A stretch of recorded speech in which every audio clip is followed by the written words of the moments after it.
Amin. Hari ini kita semua diberikan rahmat oleh Allah Subhanahu wa taala sehingga diberikan kesehatan, keluangan waktu dan juga keluangan kesehatan begitu ya untuk bisa kemudian mengikuti kegiatan berapi Bincang Ramadan bersama Asosiasi Psikologi Islam batch 3 untuk sesi 5 dan 6 begitu.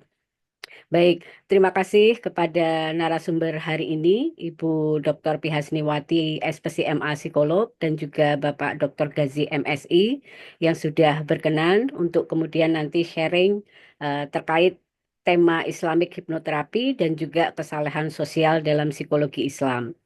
Terima kasih juga kepada Ketua Pengurus Pusat API HIMSI, Bapak Profesor Dr. Agus Abdul Rahman, yang juga sudah hadir beserta Bapak Ibu semua pengurus pusat API HIMSI dan juga yang tidak kami lupakan Bapak Ibu anggota API maupun ilmuwan yang tertarik dengan kajian psikologi Islam yang sudah berkenan bergabung dalam Zoom meeting pagi hari ini.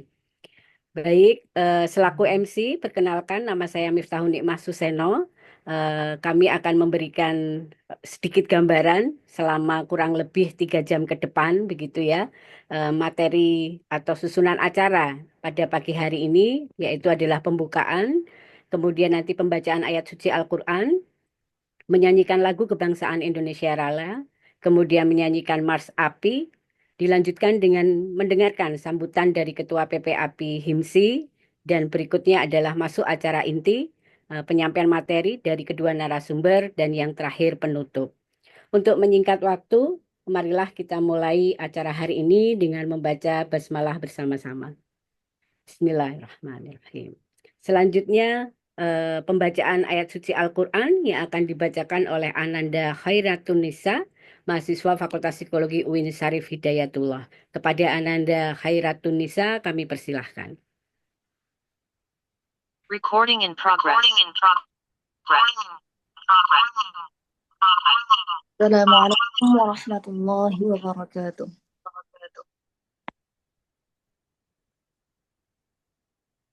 أعوذ بالله من الشيطان الرجيم.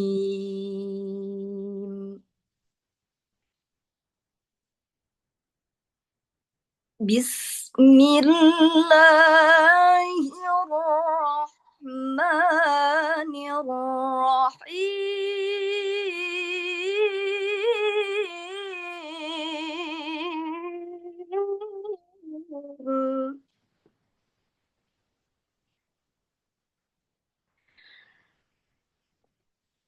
يا أيها الذين آمنوا إذا قيل لكم تفسحوا في المجالس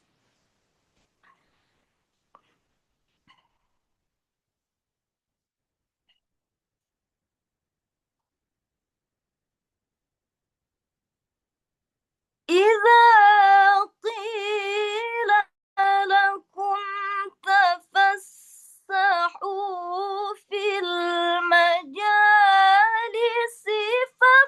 فافسحوا يفسح الله لكم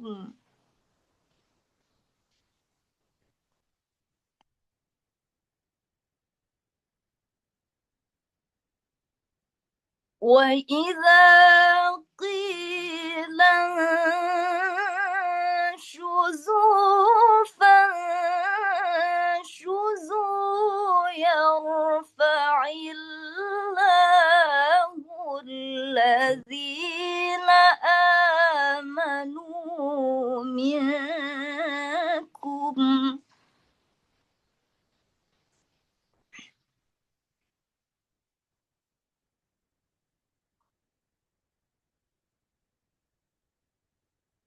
وإذا قيل انشزوا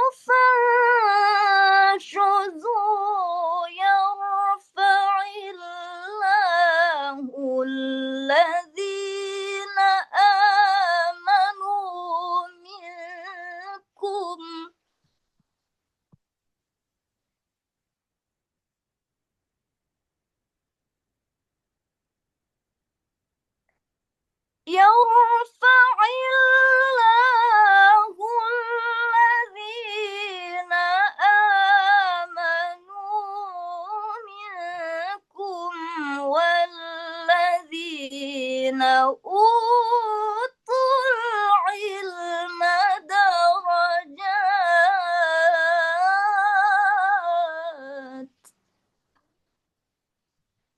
والله بما تعملون خبير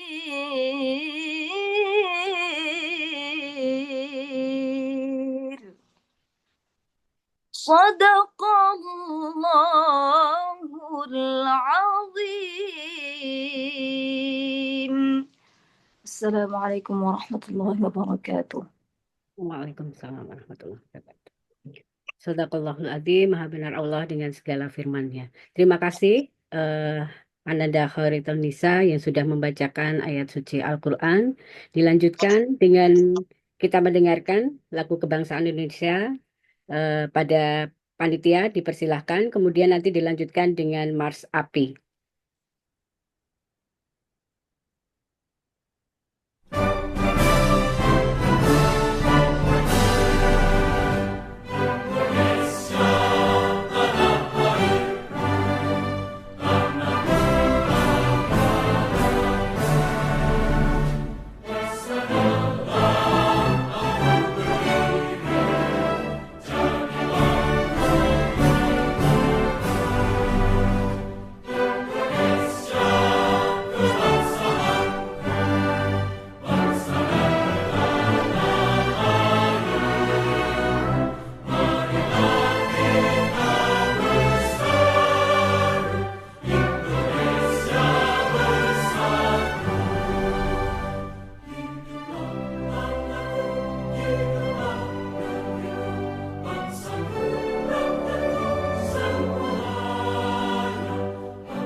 Membangun psikologi Islam. Ayo kawanku, bersihkan jiwa jiwa kita, layani dengan cinta antara manusia menuju sejahtera. Ayo sahabatku, menjadi mulia ilahi, pastikan bahagia dunia dan akhirat. Ayo saudaraku, nyalakan api Islam, berkata kaya bersinar cahaya psikologi Islam.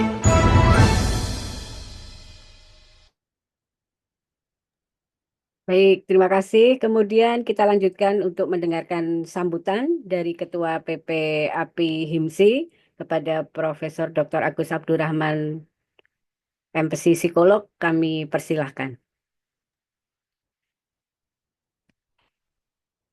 Terima kasih Bu Mita. Bismillahirrahmanirrahim. Yang saya hormati seluruh pengurus API Pusat dan juga wilayah yang hadir pada kesempatan sekarang ini, Bu Sekretaris, Pak Wakil, Ketua, Bu Menara, semuanya, dan juga panitia yang eh, sudah bekerja keras dalam rangka mempersiapkan berapi 2025 dari batch 1 sampai sekarang batch ketiga. Mudah-mudahan semuanya berjalan lancar. Juga yang saya hormati para peserta berapi dari batch 1 sampai batch 3. Saya melihat ada beberapa yang konsisten dari batch 1 sampai batch 3. Tentu kami ucapkan terima kasih. Assalamualaikum warahmatullahi wabarakatuh. Alhamdulillah, alhamdulillahirabbil alamin. Wassalatu wassalamu ala asrofil anbiya'i wal mursalin wa ala alihi washabihi ajmain, amma ba'du. Alhamdulillah, Bapak semuanya yang saya hormati, kita masih diberikan waktu, kesempatan, kesehatan untuk terus memperkaya ilmu pengetahuan, khususnya adalah ilmu pengetahuan tentang jiwa, tentang sesuatu yang penting dalam diri kita. Yang saya tahu, jiwa adalah sesuatu yang sangat kompleks, dimensinya begitu luas, sehingga betapapun kita terus mempelajari dan memperdalamnya, pasti akan senantiasa menyisakan hal-hal yang tidak kita pahami, tidak kita mengerti secara mendalam. Maka dengan demikian, tidak salah kalau kemudian kita terus-menerus ya mempelajari jiwa kita, mempelajari apa yang ada di balik jasad kita. Mudah-mudahan dengan demikian pemahaman kita bertambah dan kita bisa semakin connect dengan diri kita, bahkan karena yang kita pelajari adalah psikologi Islam, bukan hanya connect secara batiniah dengan diri kita, tapi juga connect dengan Allah sebagai Sang Pencipta. Hadirin semuanya yang saya hormati, man arafa nafsahu arafa rabbahu. Barang siapa yang mengenal jiwanya, dirinya, maka insya Allah dia akan mengenal dirinya. Tapi hal itu hanyalah mungkin kalaulah kita mengeksplorasi jiwa dengan ilmu pengetahuan yang memungkinkan kita juga bukan hanya connect dengan jiwa kita, tapi juga connect dengan Allah Sang Pencipta. Saya pikir tepat kalau kemudian kita berupaya untuk memahami jiwa, ya, elemen-elemen jiwa, dimensi-dimensi jiwa, struktur dan isinya, bersama dengan kawan-kawan yang punya minat dan keinginan untuk mengembangkan psikologi Islam. Karena kita tidak hanya mempelajari aspek jiwa, dimensi jiwa yang empirik dan rasional, tapi kita juga berupaya mengeksplorasi ya, dimensi-dimensi jiwa yang lebih luas daripada itu. Jiwa adalah sebuah misteri, begitu disampaikan oleh beberapa pakar. Sehingga berapa lama pun psikologi berupaya mempelajari kesadaran, bahkan sebagian mengorek-ngorek kesadaran, sampai hari ini misteri jiwa itu masih saja belum terungkapkan secara tuntas. Gitu. Bahkan beberapa peneliti di Barat itu sampai putus asa dan bertanya apa mungkin manusia bisa memahami dirinya. Apakah manusia bisa menyelami dirinya sehingga sampai pada pemahaman yang utuh. Karena setelah berjalan lama, psikologi berkembang, ternyata manusia masih menyisakan misteri. Mudah-mudahan dengan terus belajar dengan psikologi Islam, ya, dan kita tidak membatasi pada satu metode tertentu seperti halnya Barat membatasi. Kalau Barat membatasinya hanya mempelajari yang empiris dan rasional, membatasinya dengan menggunakan metode-metode ilmiah, gitu ya. Padahal apa yang kita ingin gali bukanlah realitas yang hanya bersifat empiris dan rasional, tapi realitas yang lebih dalam daripada itu. Ya, ada spiritualitas yang justru itu merupakan elang vital dari manusia. Hadirin semuanya yang saya hormati, pada kesempatan sekarang ini tentu saya mengucapkan terima kasih Bu Dr. Hasni dan Dr. Gazi. Ya, mudah-mudahan nanti Pak Dr. Gazi bisa segera bergabung karena saya belum melihat di ruang Zoom. Sekarang alhamdulillah terima kasih Bu Dr. Hasni sudah bisa bergabung dari Madinah, ya, lagi umroh, ya. Mudah-mudahan jadi keberkahan bagi ibadahnya di tanah suci dan juga bisa berbagi kebaikan keberkahan di berapi kali ini. Itu saja mungkin yang bisa sampaikan pada kesempatan sekarang ini. Sekali lagi saya ucapkan terima kasih pada jajaran pimpinan API Pusat dan juga wilayah, para panitia, peserta berapi 2025 dari batch 1 sampai batch 3, dan juga kepada para narasumber yang sudah meluangkan waktu untuk berbagi ilmu pengetahuan dengan kita. Mudah-mudahan ini bukanlah akhir dari proses pembelajaran kita, ya, karena sebuah hadis mengatakan ikmal lidunyaka kanaka ta'isu abada. Berbuatlah untuk kehidupan duniamu seolah-olah hidupmu itu abadi, ya. Wa amali akhiratika karena katamu itu goda. Dan berbuatlah untuk akhiratmu seolah-olah kamu itu akan meninggal besok. Nah, ini pengembangan ilmu pengetahuan adalah sebagiannya memang ada unsur duniawinya, gitu ya, tapi sebagiannya ada unsur ukhrawinya. Mudah-mudahan kita senantiasa terus bersemangat mengembangkan ilmu pengetahuan sehingga kita tadi bisa memahami dengan baik jiwa kita, terhubung dengan jiwa kita, terkonek dengan jiwa kita, dan kemudian memungkinkan kita bisa mengenal Allah dengan baik juga. Itu saja dari saya. Kita buka berapi 2025 batch 3 dengan bacaan basmalah. Bismillahirrahmanirrahim. Selamat menikmati sajian berapi 2025 dari saya. Nasrunillah wa fatum qarib wa basyiril mu'minin. Akhirul kalam. Assalamualaikum warahmatullahi wabarakatuh. Waalaikumsalam warahmatullahi wabarakatuh. Terima kasih Prof. Agus selaku Ketua API yang sudah memberikan sambutan sekaligus membuka acara hari ini, gitu ya. Oke, baik. Kemudian kita lanjutkan untuk masuk ke sesi inti. Sesi hari ini, sesi kelima, akan dipandu oleh moderator Ibu Sofi Balkis. Sebelumnya saya bacakan dulu CV beliau. Ya, beliau lahir di Surabaya tanggal 22 September 1976. Kemudian keseharian beliau menjadi dosen di UIN Sunan Ampel, Surabaya. Beliau S1, kemudian profesi psikologi dan S2 di Universitas Surabaya di bidang psikologi dan juga pendidikan profesi. Beliau seorang psikolog yang banyak memberikan pelatihan dan juga workshop terkait dengan di bidang industri organisasi, di bidang psikometri, kemudian juga terkait dengan coaching dan konseling. Hasil penelitian beliau juga sudah banyak sekali, Bapak Ibu. Nanti juga bisa dicek di Google Scholar ya, Bu Sofi ya. Beberapa referensi yang kemudian juga Bapak Ibu bisa kutip di situ terkait dengan tema-tema tentang Big Five Personality, kemudian juga peningkatan kapasitas melalui konseling psikoreligius dan seterusnya.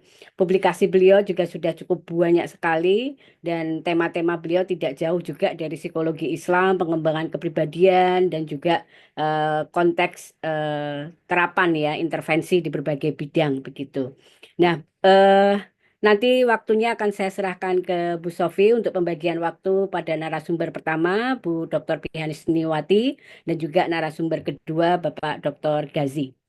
Untuk menyingkat waktu, kami persilakan Bu Sofi untuk meng-guide acara ini sehingga bisa berlangsung dengan baik.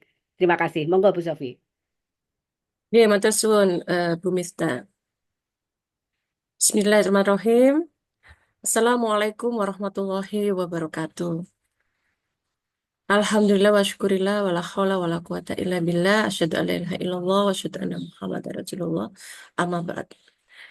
Yang kita hormati bersama Bapak Profesor Agus Abdurrahman, Ketua API Pusat, yang terhormat seluruh Dewan Pakar, Pembina API yang hadir, yang terhormat seluruh pengurus API Pusat dan Wilayah yang hadir, dan kita banggakan narasumber kita, Bu Dr. P. Hasniwati dan Pak Dr. Gazi, ya, akan segera menyusul hadir. Pada kesempatan berbahagia ini, Alhamdulillah ya, atas rahmat Allah Subhanahu wa Ta'ala, kita bisa berjumpa secara virtual pada seri ke-5, insya Allah ya.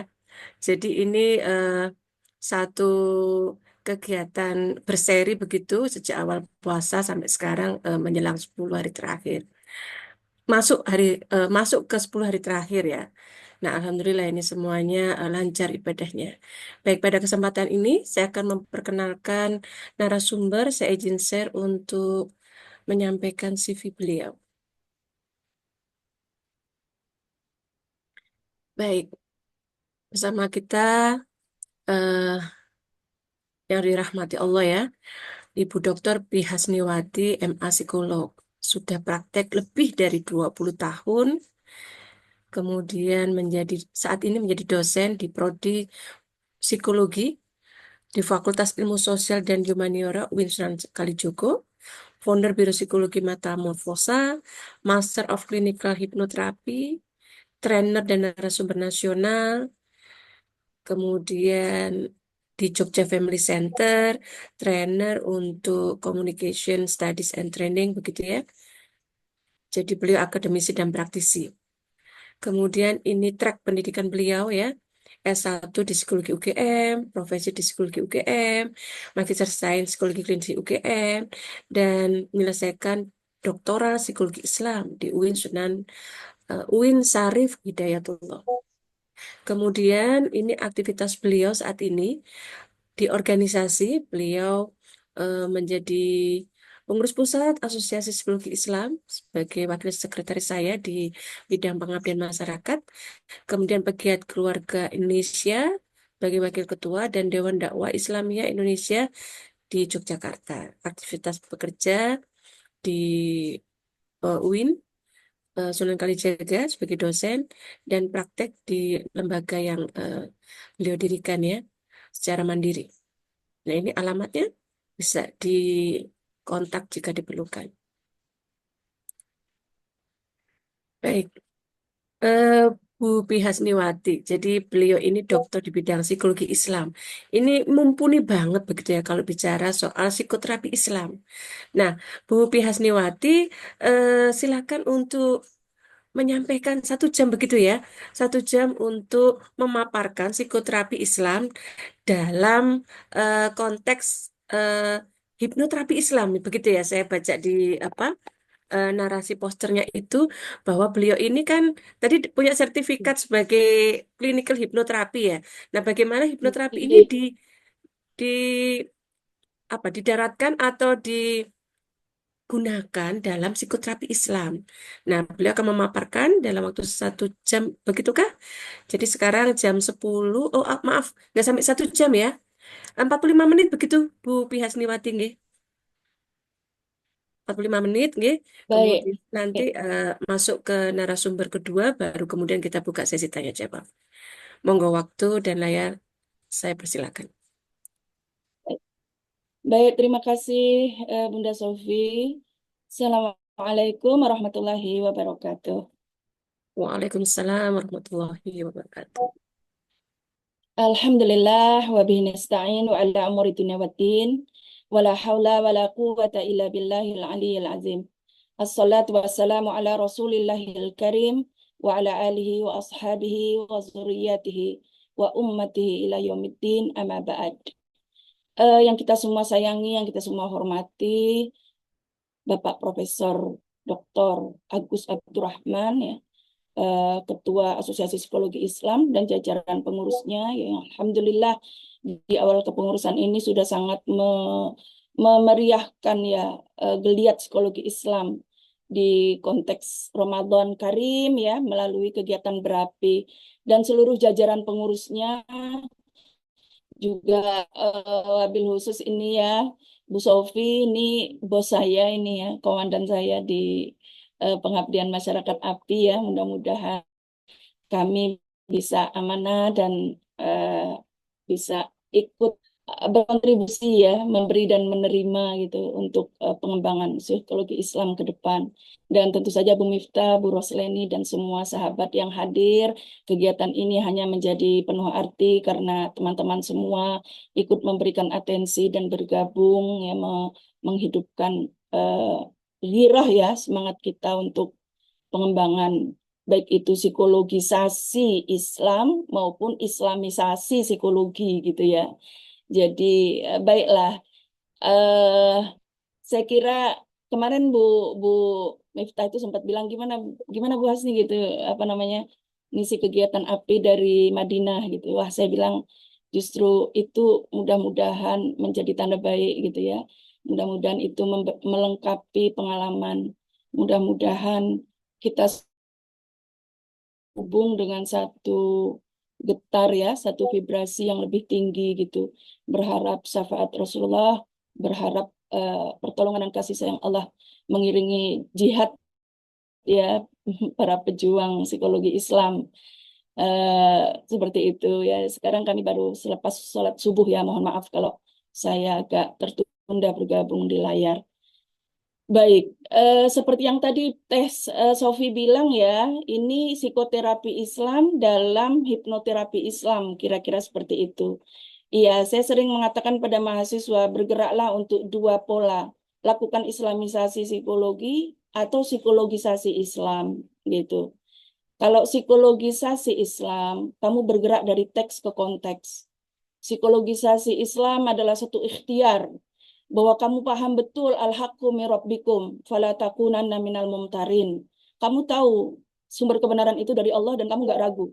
Lalu kamu jadikan berbagai macam value dan konsep ajaran Islam sebagai pijakan epistemologi, yang di situ sesungguhnya kalau kita pahami bahwa Islam itu dinul hayah ya, agama kehidupan, maka Quran itu adalah minhajul hayah, pedoman hidup, maka kamu nggak bisa lagi kalau kamu ngomongin jiwa, ngomongin mental, ngomongin psikologi, ngomongin bagaimana mendevelop dan memulihkan, menyembuhkan manusia, maka amatlah sangat banyak khazanah keislaman menyimpan itu semua.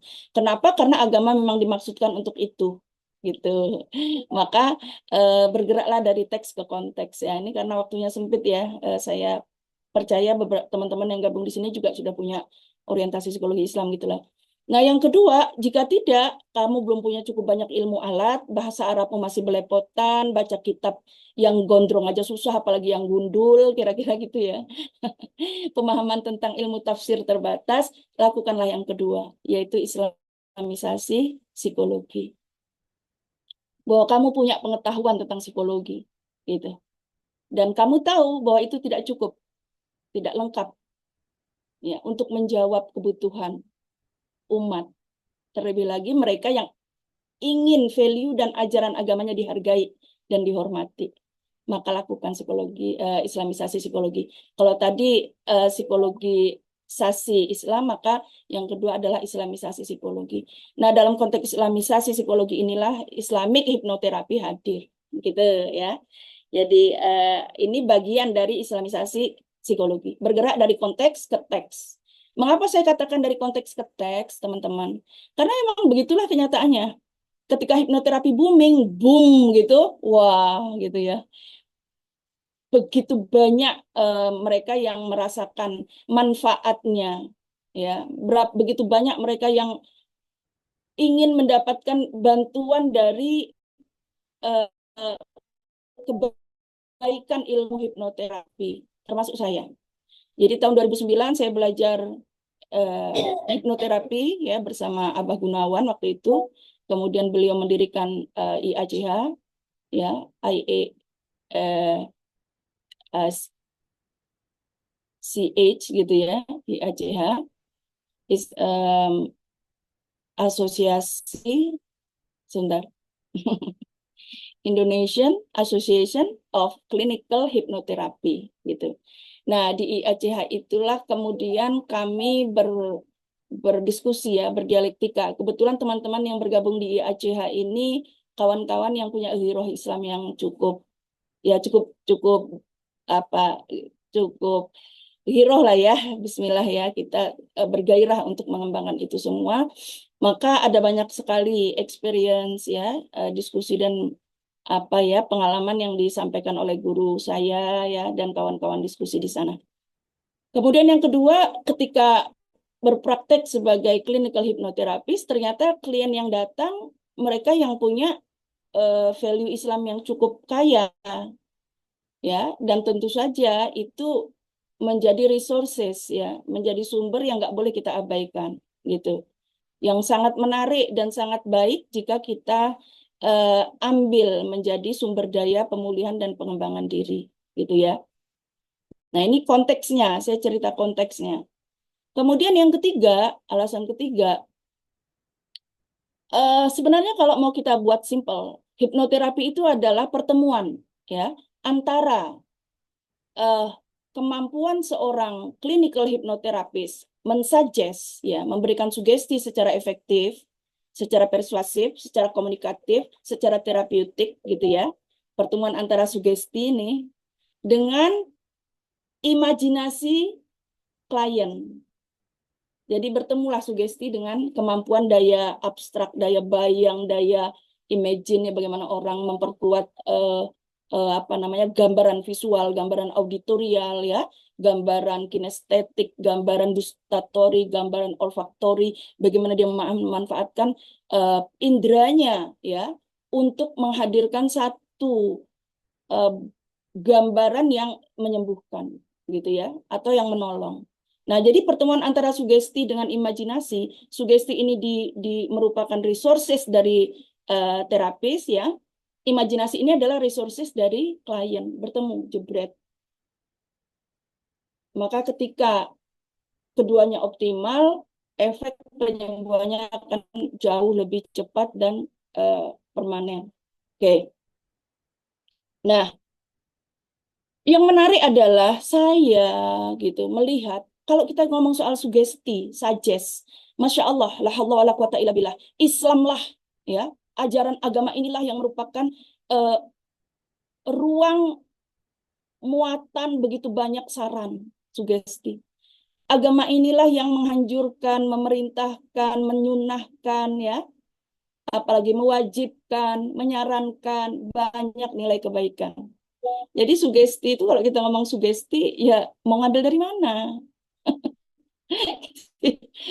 Mau ngambil dari mana sumber sugesti itu gitu ya?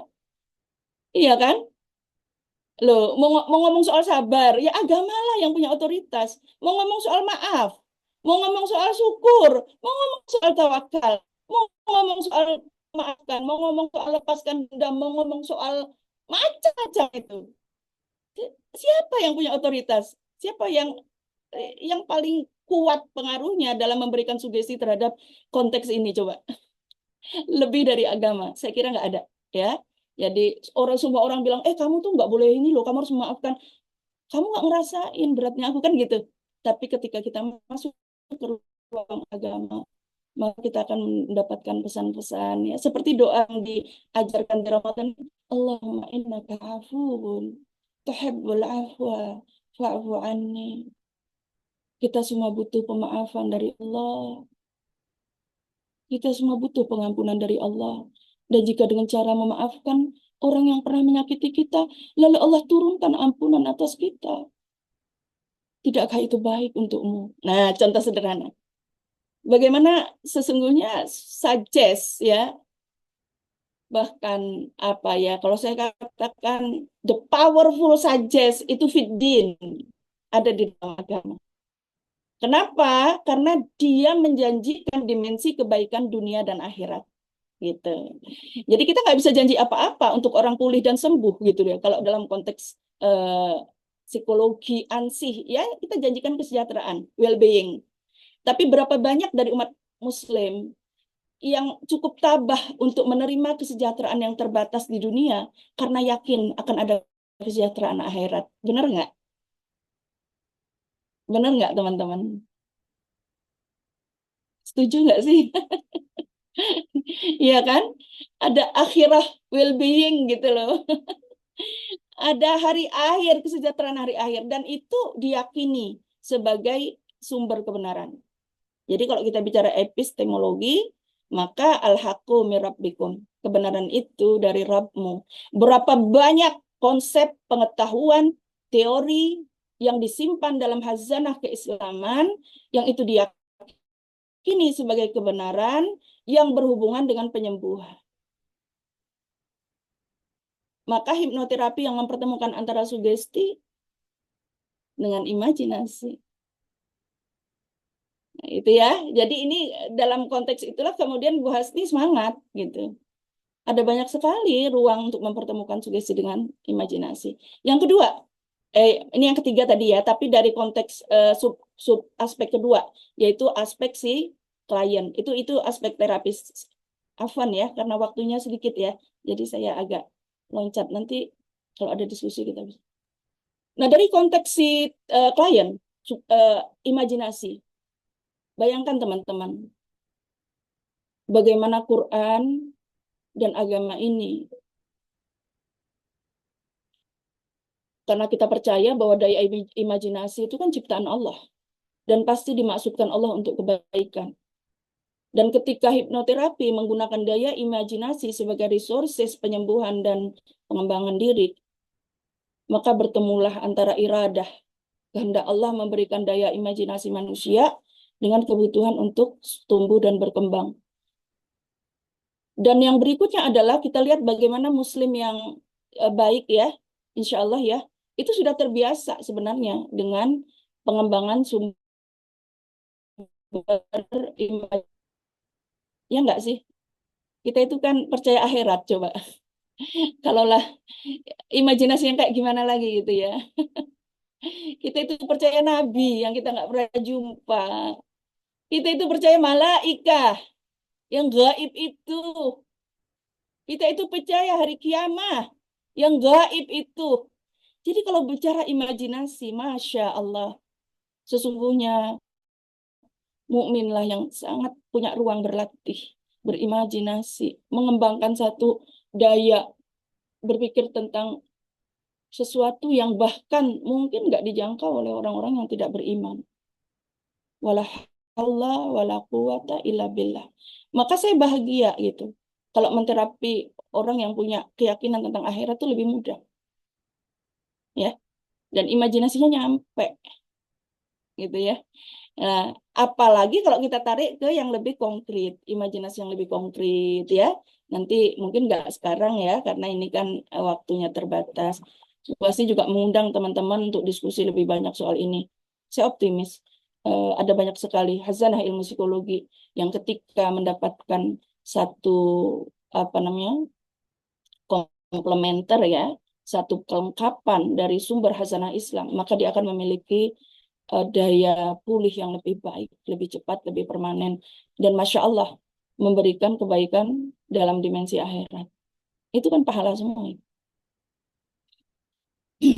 Nah, jadi imajinasi nah, dalam hipnoterapi itu kita ada direct suggestion, ada affect bridge, ya, ada empty chair, ada teknik apa lagi,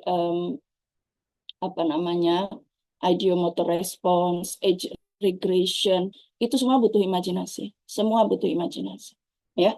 Dan menghadirkan satu imajinasi tentang kebaikan akhirat, tentang ajaran agama, ya, ini akan memperkuat unsur afek, ya, memperkuat unsur emosi dan menjernihkan unsur kognisi. Orang juga akan lebih mudah komit dengan perilaku baru karena dia tahu bahwa dia tidak sedang bahwa dia sedang ditawarkan satu kesempatan untuk mendapatkan kebaikan dalam dimensi dunia dan akhirat. Nah, ya. Jadi gitu teman-teman, berapa alasan yang bisa saya sampaikan ya, bagaimana peluang para saintis ya dan hipnoterapis ya, begitu juga psikoterapi. Saya kira ini juga berlaku untuk psikoterapi lain. Insya Allah bersama Prof. Ya, kita doakan ya Ayahanda Gazi, beliau adalah guru saya karena saya dibimbing oleh Prof. Mujib, Prof. Bandi, termasuk Dr. Gazi ya, ada Ibu Prof. Nihayah, Prof. Surya Dilaga, kemudian satu lagi Dr. Wiwi Sajaratun. Beliau guru-guru saya dan kemarin saya sempat juga mengembangkan ya, masih awal ya, Islamic Dialectical Behavior Therapy. Jadi DBT, Dialectical Behavior Therapy. Nah, itu juga konsepnya adalah Islamisasi psikoterapi ya. Bagaimana kita meyakini melalui pendekatan komplementasi ya, Bapak Fuad Nasori menceritakan ada beberapa pola dalam Islamisasi psikologi kan ya, salah satunya adalah komplementer. Nah, saya mengambil ini. Jadi mempertemukan dua kebaikan dari keislaman dan keilmuan psikologi dengan tetap mempertahankan entitas masing-masing saling melengkapi. Nah, ya ada 7 pola atau berapa itu saya ya nanti teman-teman bisa cek kembali. Oke, demikian pengantar dari Bu Hasni. Mari kita lihat sedikit ya, kita spill apa yang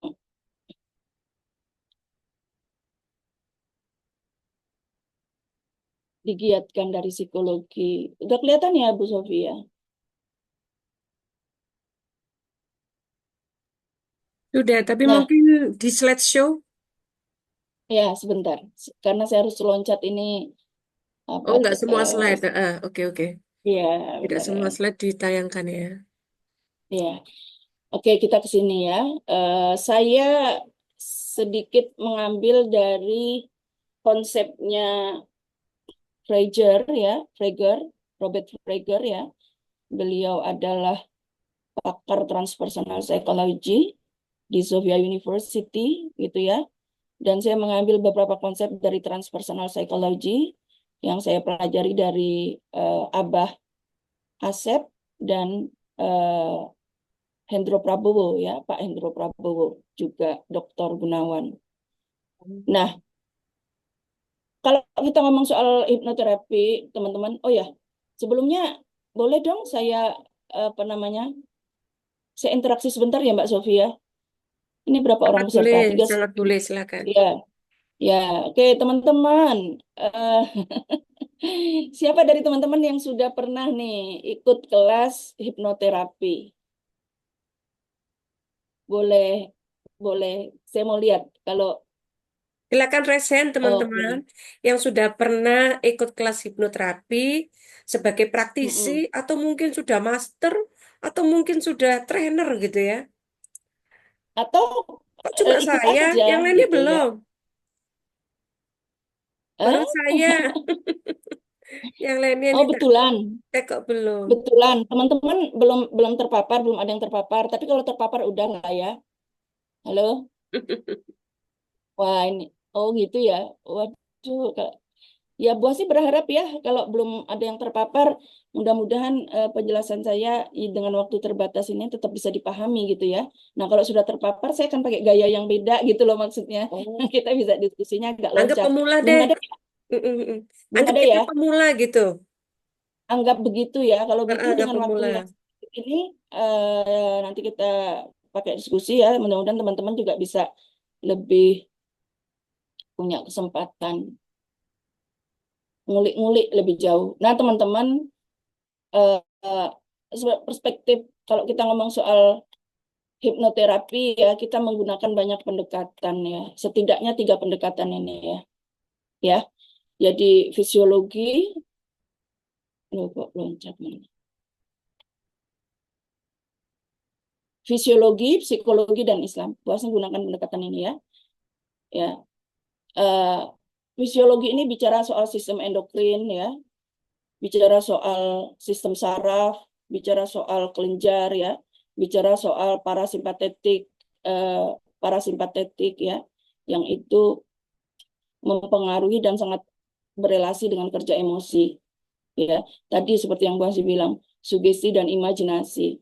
Itu dua kata kunci yang mereka sangat berelasi dengan aspek-aspek fisiologi seperti sistem endokrin, ya. Ini yang memunculkan hormon-hormon stres atau hormon-hormon bahagia itu kan sistem endokrin ya.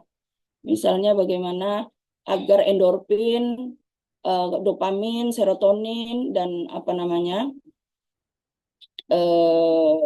Epinefrin ya itu oksitoksin gitu ya. Ini kan diproduksi dalam sistem endokrin. Ketika orang berhasil mengalami satu pengalaman positif, pengalaman dibelai oleh satu kehangatan emosi tertentu, lebih-lebih lagi pengalaman spiritual yang menghadirkan satu perasaan bermakna, maka mereka ini semua siap ya untuk menderaskan hormon yang menghadirkan menguatkan satu efek eh, yang diharapkan kan gitu ya. Jadi ini kita tahu semua.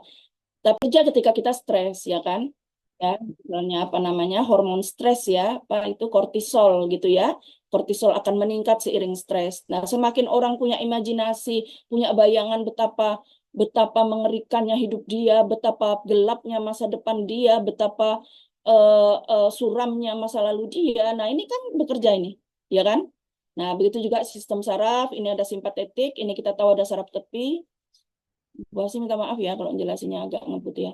Sistem saraf tepi, ada sistem saraf somatis dan otonom. Nah, di sistem saraf otonom ini, saraf simpatik dan parasimpatetik ini bekerja untuk kerja sugesti dan imajinasi. Ya, kalau kita membayangkan misalnya apa namanya hal-hal yang ya seperti kawan-kawan kita yang trauma mengalami ruminasi ya, mengalami pengulangan memori menyakitkan dari yang dikirim oleh timeline garis waktu di masa lalu.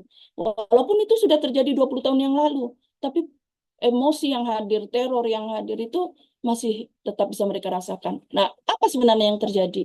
Ya, nah, di sini secara fisiologi dijelaskan. Nah, gimana untuk mengurangi penderitaan?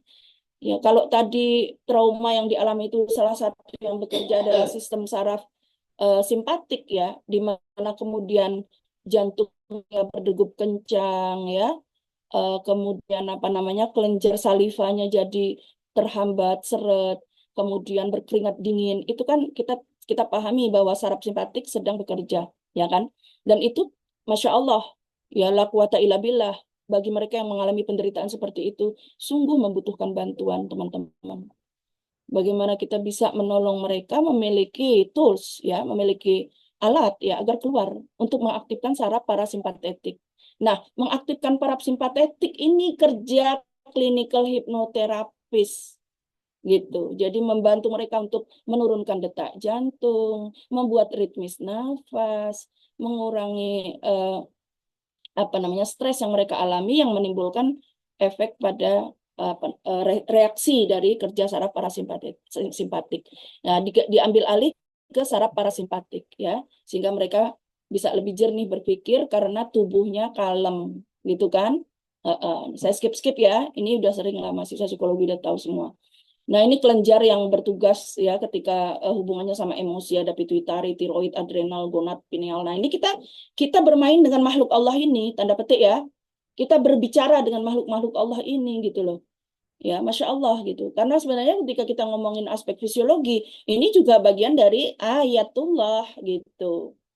Ya, kemudian ada gelombang otak. Gelombang otak ini juga satu konsep fisiologi yang sangat sangat intens digunakan di dalam hipnoterapi. Ya, ini nggak saya jelasin ya. Walaupun teman-teman belum ikut, saya yakin ini udah selesai kita pahami. Kemudian ada fungsi belahan otak ya. Ini juga hubungannya sama imajinasi, sugesti dan sebagainya. Bagaimana orang memanfaatkan fantasi, emosi, awareness ya, visualisasi, kesadaran analitis. Nah, bagi teman-teman yang sudah pernah ikut hipnoterapi atau Islamic hipnoterapi, kita tahu bagaimana kita menjadikan fungsi belahan otak ini sebagai resources ya, sebagai sumber daya ya untuk apa namanya mengelola pengalaman klien ya, sehingga dia bisa balance gitu ya, bisa lebih seimbang.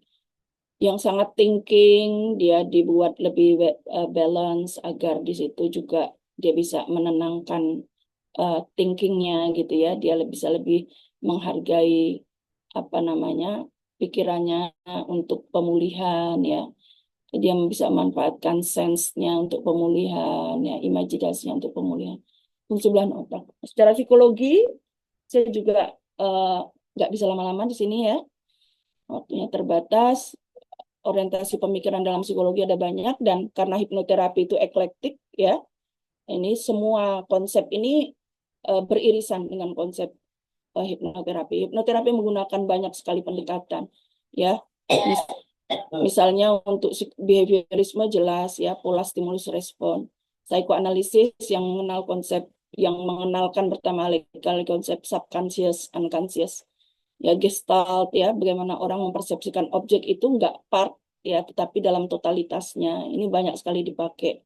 Bahkan ada yang namanya part terapi dalam hipnoterapi. Psikologi humanistik ya, dalam hipnoterapi itu ada yang disebut sebagai Ericksonian terapi, di mana dia menggunakan environment ya, lingkungan yang dekat, yang akrab, yang bersenyawa dengan klien untuk pemulihan.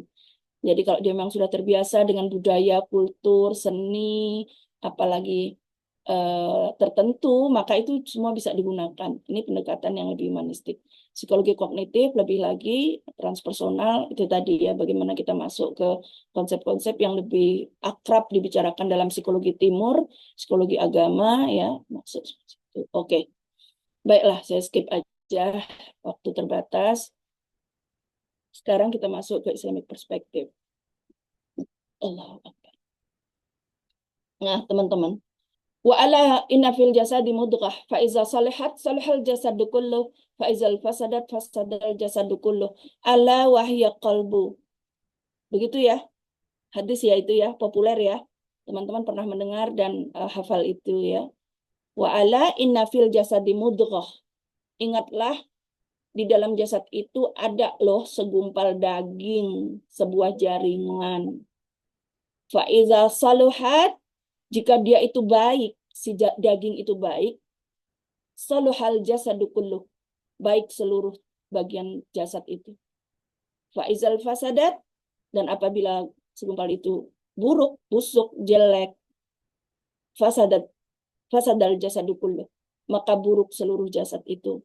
Ala, ingatlah, wahai qalbu, daging itu adalah hati. Nah, kalau salah satu rujukan saya Frege ya, Robert Frege di dalam psikologi sufi, dia mengatakan bahwa yang dimaksud dengan mudghah di situ adalah jantung, ya, adalah jantung. Jantung adalah kolbu jasad.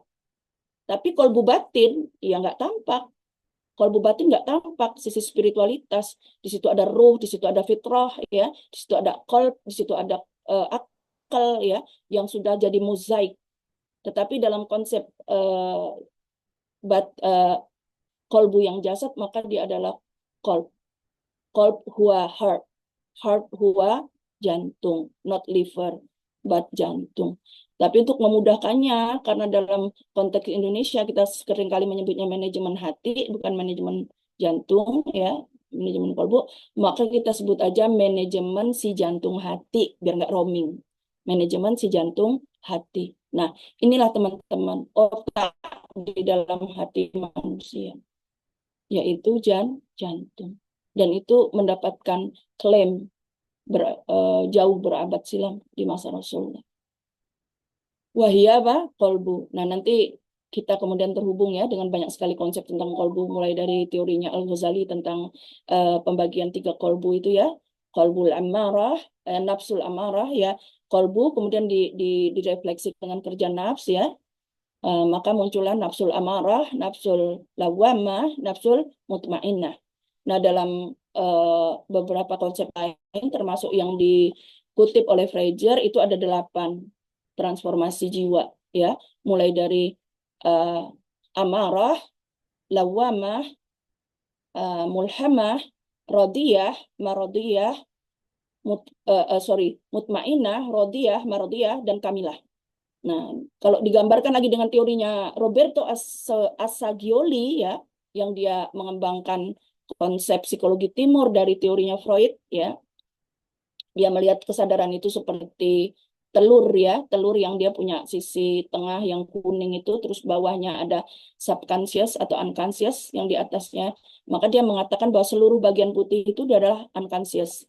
Tapi bedanya ya, kalau Freud tidak mengakui atau menganggap agama ilusi dan Tuhan adalah ilusi, bahkan agama adalah candu, maka Roberto Assagioli kemudian dikembangkan oleh Frege mengatakan bahwa di dalam unconscious itu semua unsur ada, kebaikan, keburukan, kemuliaan, ketinggian, kerendahan ada. Nah, disitulah jiwa bertransformasi, yaitu dari unconscious eh, bawah sadar bawah, ya, ini saya Indonesia kan ya, bawah sadar bawah sadar tengah, bawah sadar atas. Nah, bawah sadar atas itulah spiritualitas. Banyak orang nggak menyadari kan, makanya dia tetap disebut unconscious sampai orang menyadari bahwa mereka memiliki upper unconscious, ya, bawah sadar atas, yang kemudian pada tingkat tertentu kesadaran ini kan dia seperti ya, semi permeable ya, semi permeable. Jadi saling tembus ruang gitu loh. Nanti teman-teman kalau mau baca itu baca di buku psikologi sufi. Saya juga belajarnya dari situ. Mereka saling tembus ruang ya untuk transformasi. Nah, itu menjadi dasar dialek imajinatif yang saya bangun ya.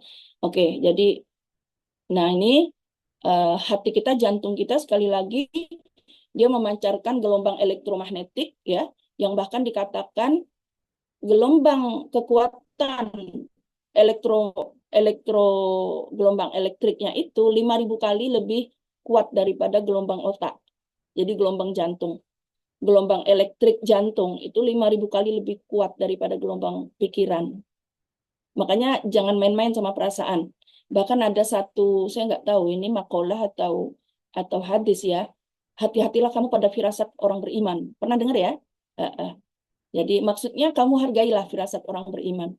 Ya, karena itu tadi ya, jantung dia sudah diisi dengan zikrullah, diisi dengan tafakur, diisi dengan tadabbur, sehingga yang dia pancarkan itu punya makna gitu ya. Nah, ya ini kita ya pada guru-guru kita ya, kita meminta nasihat, meminta itu tuh ya memang begitu adanya. Ya, memang seperti itu. Kita punya keyakinan ya, orang-orang yang membiasakan diri menyerap energi ukhrawi, energi langit ya, tanda petik ya, energi ilahi ya, jantungnya beda gitu. Nah, getarnya juga akan beda ya. Kemudian gelombang magnetik ya, gelombang magnetiknya itu juga sebentar berapa kali lebih luas ya.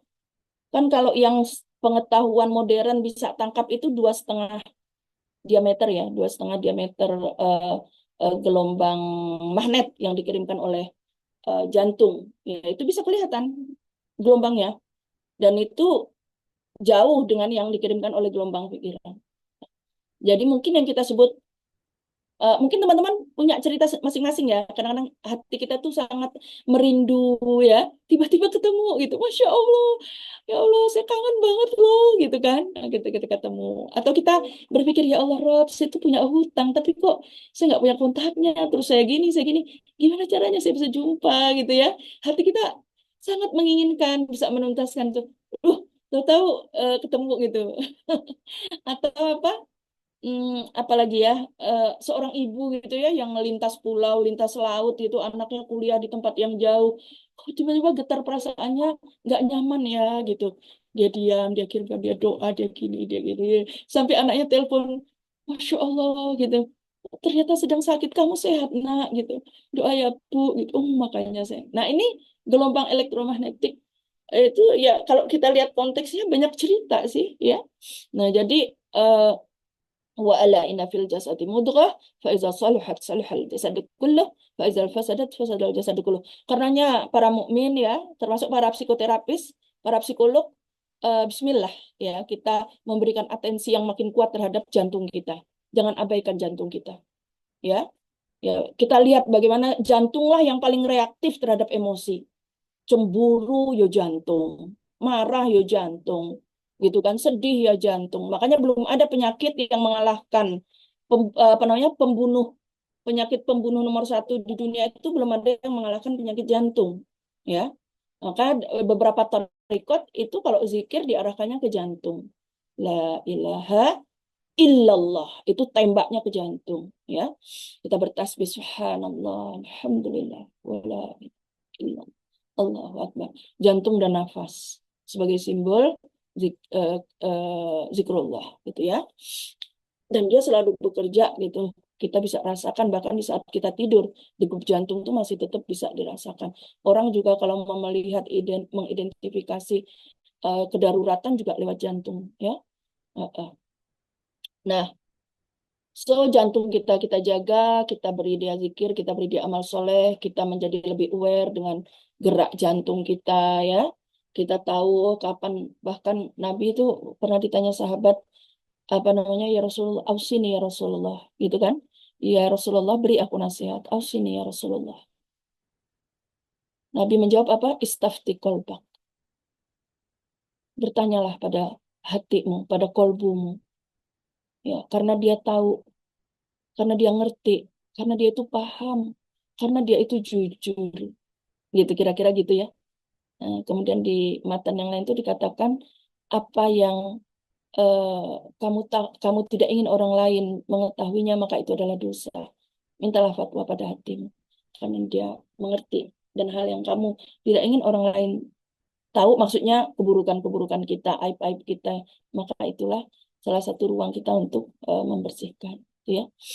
Oke teman-teman, ini saya skip intinya demikianlah, ya. Kita sangat dipengaruhi oleh ini, ya, ini ada hasil penelitian yang menyatakan bahwa bukan hanya di otak, ya. Ini baru, ini kan masih banyak tadi yang Prof. Agus sampaikan, ya, bahwa sejauh apapun kita belajar untuk mengenali kekuatan tubuh manusia, baik dalam konteks pikiran, ya, perasaan, perilaku, tetap tidak akan mampu membongkar misteri manusia yang seutuhnya, gitu ya. Yang itu saja, ya, memahami ini aja sudah insya Allah membutuhkan jihad yang luar biasa nih, ya, untuk kesejahteraan umat manusia. Nah, ini salah satunya, bahwa ada 3 jaringan kecerdasan, nggak hanya di otak, tapi di otak, ulu hati, dan hati. Maksudnya jantung, ya. Ini ngomong hati ini jantung loh, ya, karena bahasa kita itu memang nyebutnya hati gitu. Tapi yang organnya itu heart gitu, ya, bisa ya heart, ya, ini. Jadi ini saling mempengaruhi nih. Jadi yang kita zikiri itu ya ini 3 ini, ulu hati, jantung, ulu hati, dan pikiran kita. Jadi di terapi di dalam Al-Insyirah itu dikatakan, alam nashrah laka sadrak wa wada'na anka wizrak alladhi anqadha dhahrak wa rafa'na laka zikrak. Nah, itu semua tuh untuk positive thinking tuh. Kita dipuji tuh sama Allah. Bukankah telah aku lapangkan untukmu dadamu? Oh iya ya. Udah banyak ya kesulitan yang aku lewati. Iya ya, iya ya. Sehingga pikiran kita jadi jernih. Alam nashrah laka sadrak. Itu kan pertanyaannya retoris, nggak perlu dijawab, gitu kan? Ya, alam nashrah laka sadrak. Bukankah sudah aku lapangkan untukmu dadamu, Hasni? Wa wada'na anka wizraka alladhi anqadha dhahrak. Sudah diangkatkan beban dari punggungmu? Iya ya. Iya ya, gitu ya. Ditinggikan kan namamu. Iya ya, gitu ya. Kamu diberi Allah, ditinggikan namamu. Kalau dalam tafsir apa namanya? Itu di warafa'na laka zikrak itu diangkat apa ditinggikan namamu itu Muhammad sebagai Rasulullah, sebagai Habibullah. Jadi ditinggalkan. Ya kalau kita sebagai Abdullah, menjadi hamba Allah membuat kita naik. Ya, level kita, grade kita langsung naik. Kenapa ya? Kamu hambanya siapa? Ya itulah yang menentukan kamu. Hambanya duit ya segitu kamu. Hambanya jabatan ya segitu kamu. Hambanya Allah, Abdullah. Maka warafa'na laka zikrak. Fa inna ma'al usri yusran, inna ma'al usri yusra. Maka bersama kesulitan ada kemudahan. Makin positif, makin naik, makin naik. Ya. Maka bersama kesulitan ada kemudahan. Oh, bersama kesulitan ada kemudahan. Hati kita jadi mekar. Faiza faragta fansab, maka kalau kamu sudah menyelesaikan satu stresor, satu urusan, satu kegiatan, sudah, tawakallah, biarkanlah itu, pindahlah ke urusan lain, move on lah. Faiza faraghta fansab. Maka apabila kamu telah menyelesaikan satu urusan, selesaikan, pindahlah ke urusan lain. Ya, jangan lagi kamu galau-galauan. Aduh, Mbok ya tadi itu gini. Aduh, Mbok ya kemarin tuh jangan gitu. Enggak. Faiza faraghta fansab. Kamu sudah itu sudah yang terbaik yang kamu lakukan, yang kamu beri, kamu bisa belajar lebih baik lagi besok. Wa ila rabbika farghab. Nah, ini yang enggak ada dalam psikologi. Wa ila rabbika farghab. Maka kepada Rabbmu kamu berharap. Maka ada doa, ada tawakal, ada syukur. Maka inilah kecerdasan. Itu tidak hanya di otak ya, di jantung kita, di hati kita. Bahkan yang kita sebut sebagai otak ini juga terkoneksi dengan seluruh tubuh. Dan ini semua ayat Allah ya. Kita nggak terus bilang kalau orang meletakkan pikiran sebagai diapresiasi lebih berarti dia bukan muslim yang baik. Ya salah. Karena otak pun itu kekayaan dari Allah gitu. Dan keajaibannya juga bagian dari keajaiban penciptaan Allah. Inna fi khalqis samawati wal ardi wa ikhtilafil laili wan nahari la ayatil liulil albab. Ya, kita mengenal itu ya di surah Ali Imran ayat 190 sampai 195. Allazina yazkuruna Allah qiyama wa qu'uda wa ala junubihim wa yatafakkarun. Pertemuan antara tafakur dan tazakur. Allazina yazkuru berzikir ya, allazina yazkuruna Allah qiyama wa qu'uda wa ala junubihim. Mereka yang selalu berzikir dalam keadaan berdiri, duduk berbaring, ala junubihim wa yatafakkarun, dan mereka sembari berfikir, berzikir dan berfikir, all in one. Ya, jadi menghargai seluruh potensi yang Allah beri gitu ya. Pikiran, ulu hati dan hati. Azkurunallaha qiyaman wa yatafakkaruna fi khalqis samawati wal ardh rabbana ma khalaqta hadza batila. Oke, subhanaka faqina adzabannar. Nah, sekarang kalau kita ngomong soal apa tadi? Soal qalb ya, soal hati. Nah, ini di dalam teorinya Frege itu hati itu ada 4 stasiun. Ya. Stasiun terluarnya adalah dada, sadar. Pegang dadanya. Yang suka deg-degan mana? Hah? Yang suka ciut mana? Yang suka cemas mana? Yang suka iri mana? Itu kita tahu. Kita nggak nunjuk di sini. Aduh, aku iri. Aduh, kita nggak nunjuk kepala. Kita nunjuk dada kita. Astagfirullah. Astagfirullah. Nah, itulah dada. Sudur. Ini banyak di dalam Quran ya. Salah satunya apa? Sadar. Masih ada yang ingat? Alam nashrah laka sadrak. Itu sudur itu. Telah aku lapangkan untukmu dadamu. Jadi pengalaman dada kita lapang itu jangan dibuang, harus di-amplify. Allahu Akbar, alhamdulillah, leganya ya Allah. Alhamdulillah, matur nuwun. Tarik nafas. Alhamdulillah, nikmatnya telah engkau bukakan jalan. Nah, stay-lah di situ beberapa waktu. Agar apa? Agar kita itu punya tabungan imajinasi yang banyak gitu ya. Bahwa kita pernah banyak sekali mengalami pertolongan. Jadi banyak ya sodar di surah apalagi ya, ada sodar itu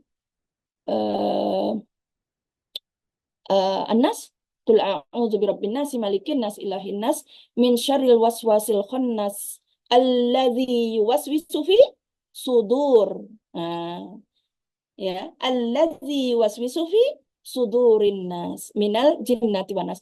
Jadi kalau ada klien kita bilang, saya kayak dengar bisikan Bu, dia ngasih tahu saya itu ambil pisau, ambil pisau, ambil pisau. Enak loh, potong, potong, potong jarimu, potong. Itu nggak ngada-ngada.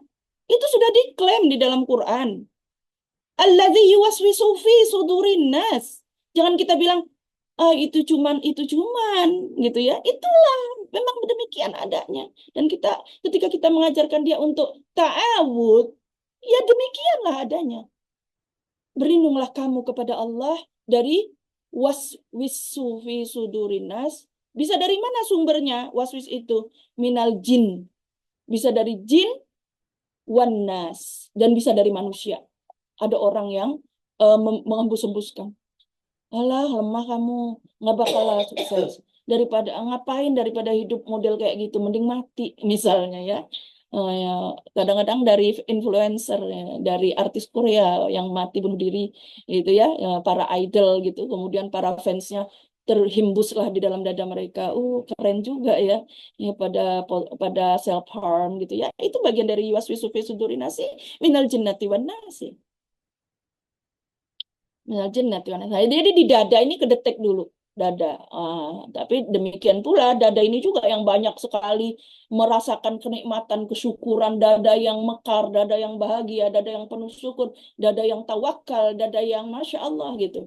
Nah ini kita pengennya dada yang begitu, ya. Dada yang sana di apa namanya dalam penampakan fisiknya itu terbuka, ya, lapang. Nah, maka istilahnya al-insyirah, kelapangan dada. Masya Allah, sampai jadi nama surah gitu ya. Nah, teman-teman, itu ini yang mungkin psikologi yang mainnya di situ. Wah, ya di dada ini. Napas ya, kemudian postur tubuh ya. Kemudian apalagi eh, apa istilahnya emosi ya, positive emotions dan seterusnya dan seterusnya.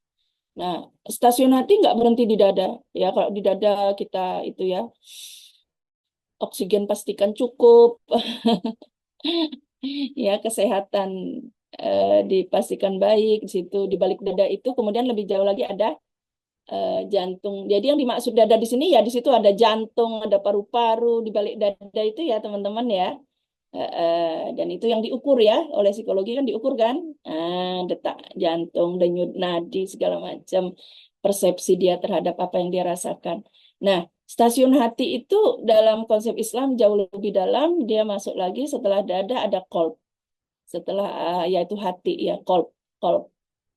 Ini mulai nggak kelihatan ini qalb, mulai nggak kelihatan. Setelah qalb ada fuad, setelah fuad ada lubuk hati terdalam.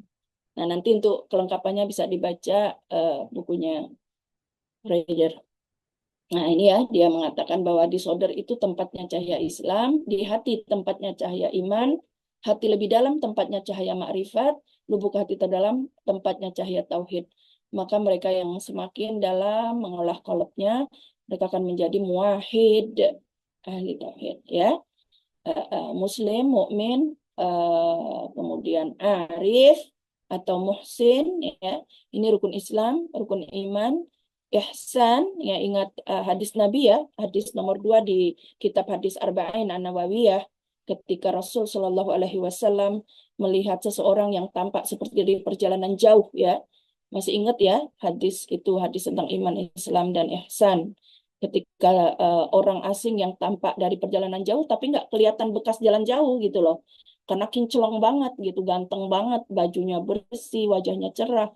Dan tentu saja Nabi tahu bahwa dia malaikah. Makanya ketika dia bertanya kepada Nabi, mahwal Islam, ya, mahwal iman, mahwal ihsan, Nabi menjawab, yang menanyakan lebih tahu daripada yang ditanya gitu. Maka kemudian malaikat menjelaskan apa itu Islam, apa itu iman, apa itu ihsan. Nah, penjelasan tentang ihsan, ma makna ihsan, mahwal ihsan, al ihsanu anta la anta budallaha ka'annaka tarahu fa in lam takun tarahu fa innahu yaraka ya. Ya, jadi itu salah satu dialognya di situ. Nah, ini makanan sadar, makanan kolab, makanan hati lebih dalam. Maka kita beramal menjaga rukun Islam, menjaga rukun iman, menjaga pengenalan kita terhadap Allah, rasa malu kita, santun kita. Ya, ya Allah malu ya Allah. Ya Allah maaf ya Allah. Kira-kira gitulah ya. Minta lagi ya Allah, karena tidak ada yang lebih aku butuhkan dalam hidup ini kecuali pemberianmu. Atina ma'ataita min ibadikas salihin. Beri aku sebagaimana engkau memberi orang baik ya Allah. Jangan sebagaimana engkau memberi penjahat gitu. Karena semua diberi gitu ya. Tetapi kita nggak mau diberi sebagai orang yang tidak baik.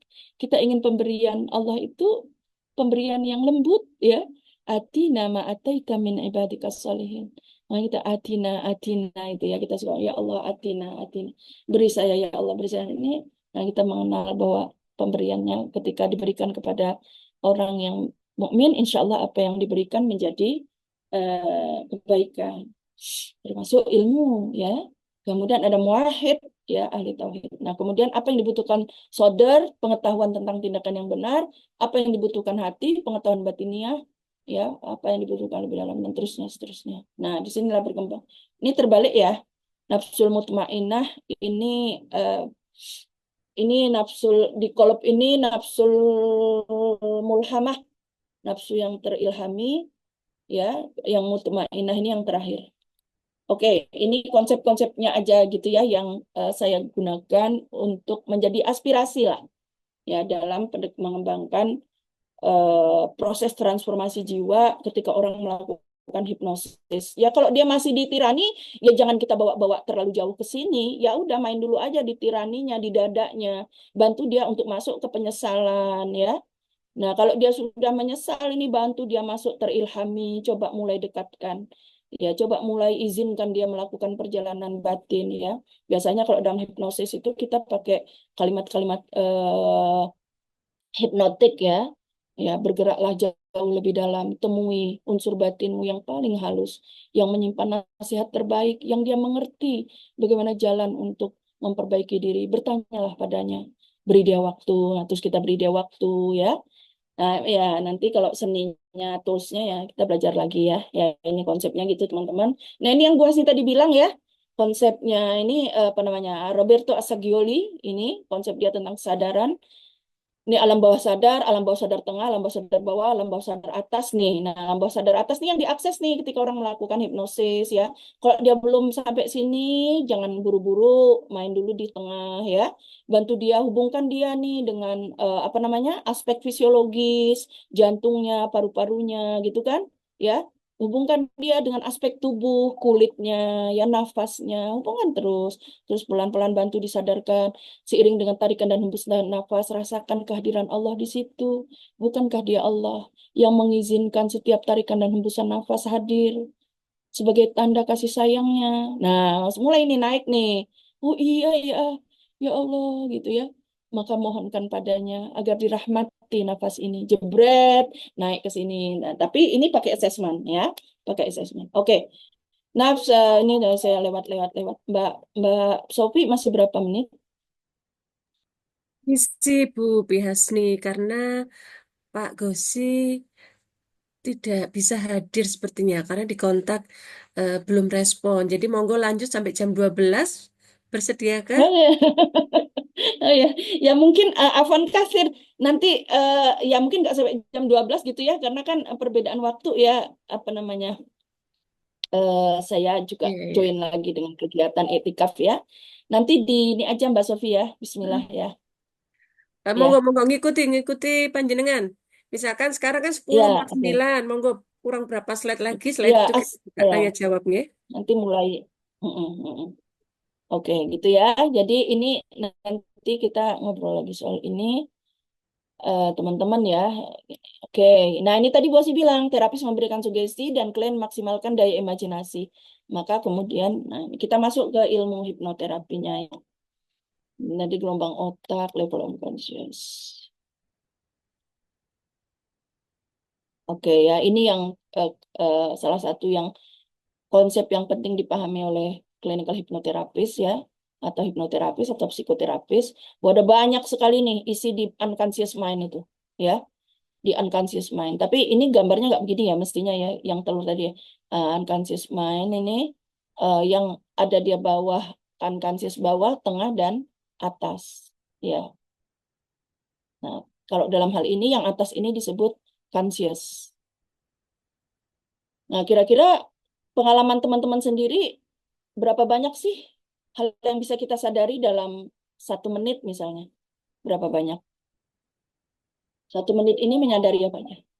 Dikit ya yang bisa kita sadari ya. Jauh lebih banyak yang ada di bawah sadar ya.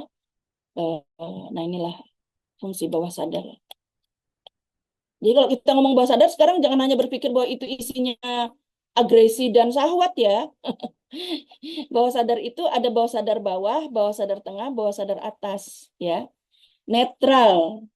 Kita lebih banyak selama ini hidup kita lebih banyak mengakses yang mana? Kalau bawah sadar atas, maka unconscious kita adalah unconscious kesolehan. Itu yang disebut akhlak. Akhlak itu kan spontanitas perilaku yang udah nggak lagi direkayasa gitu.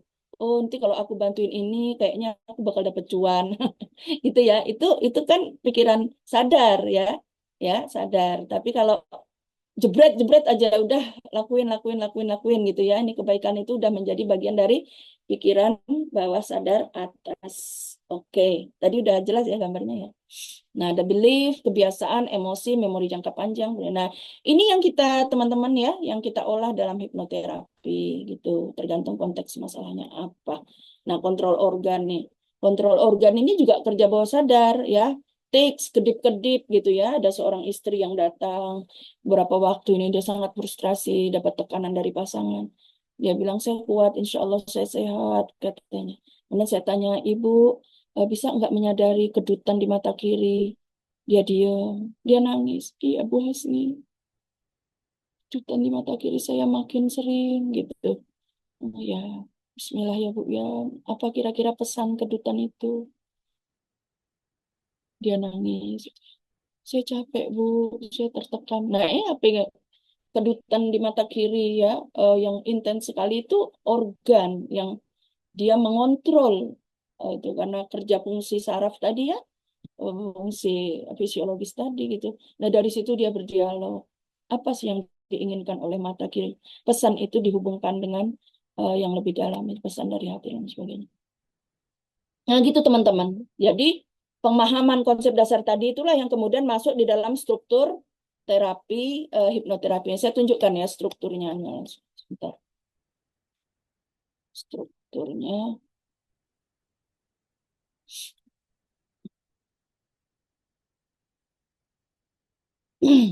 Ya ini aja ya pakai struktur yang ini. Nah, ini struktur kerja hipnoterapi. Jadi klien datang dalam keadaan normal state, istilahnya tidak hipnosis state ya, normal state gitu. Biasanya kalau normal state-nya orang bermasalah itu cemas, jantungnya deg-degan ya, kemudian wajahnya pucat misalnya ya, dredeg atau ceritanya putus-putus atau kelihatan sangat lesu gitu ya. Itu udah normal state-nya orang bermasalah ya. Kemudian dia mengeluh, ya Allah, bisa nggak ya Allah, kenapa kok ini menimpa saya dan lain sebagainya. Nah, ya, maka itu normal state.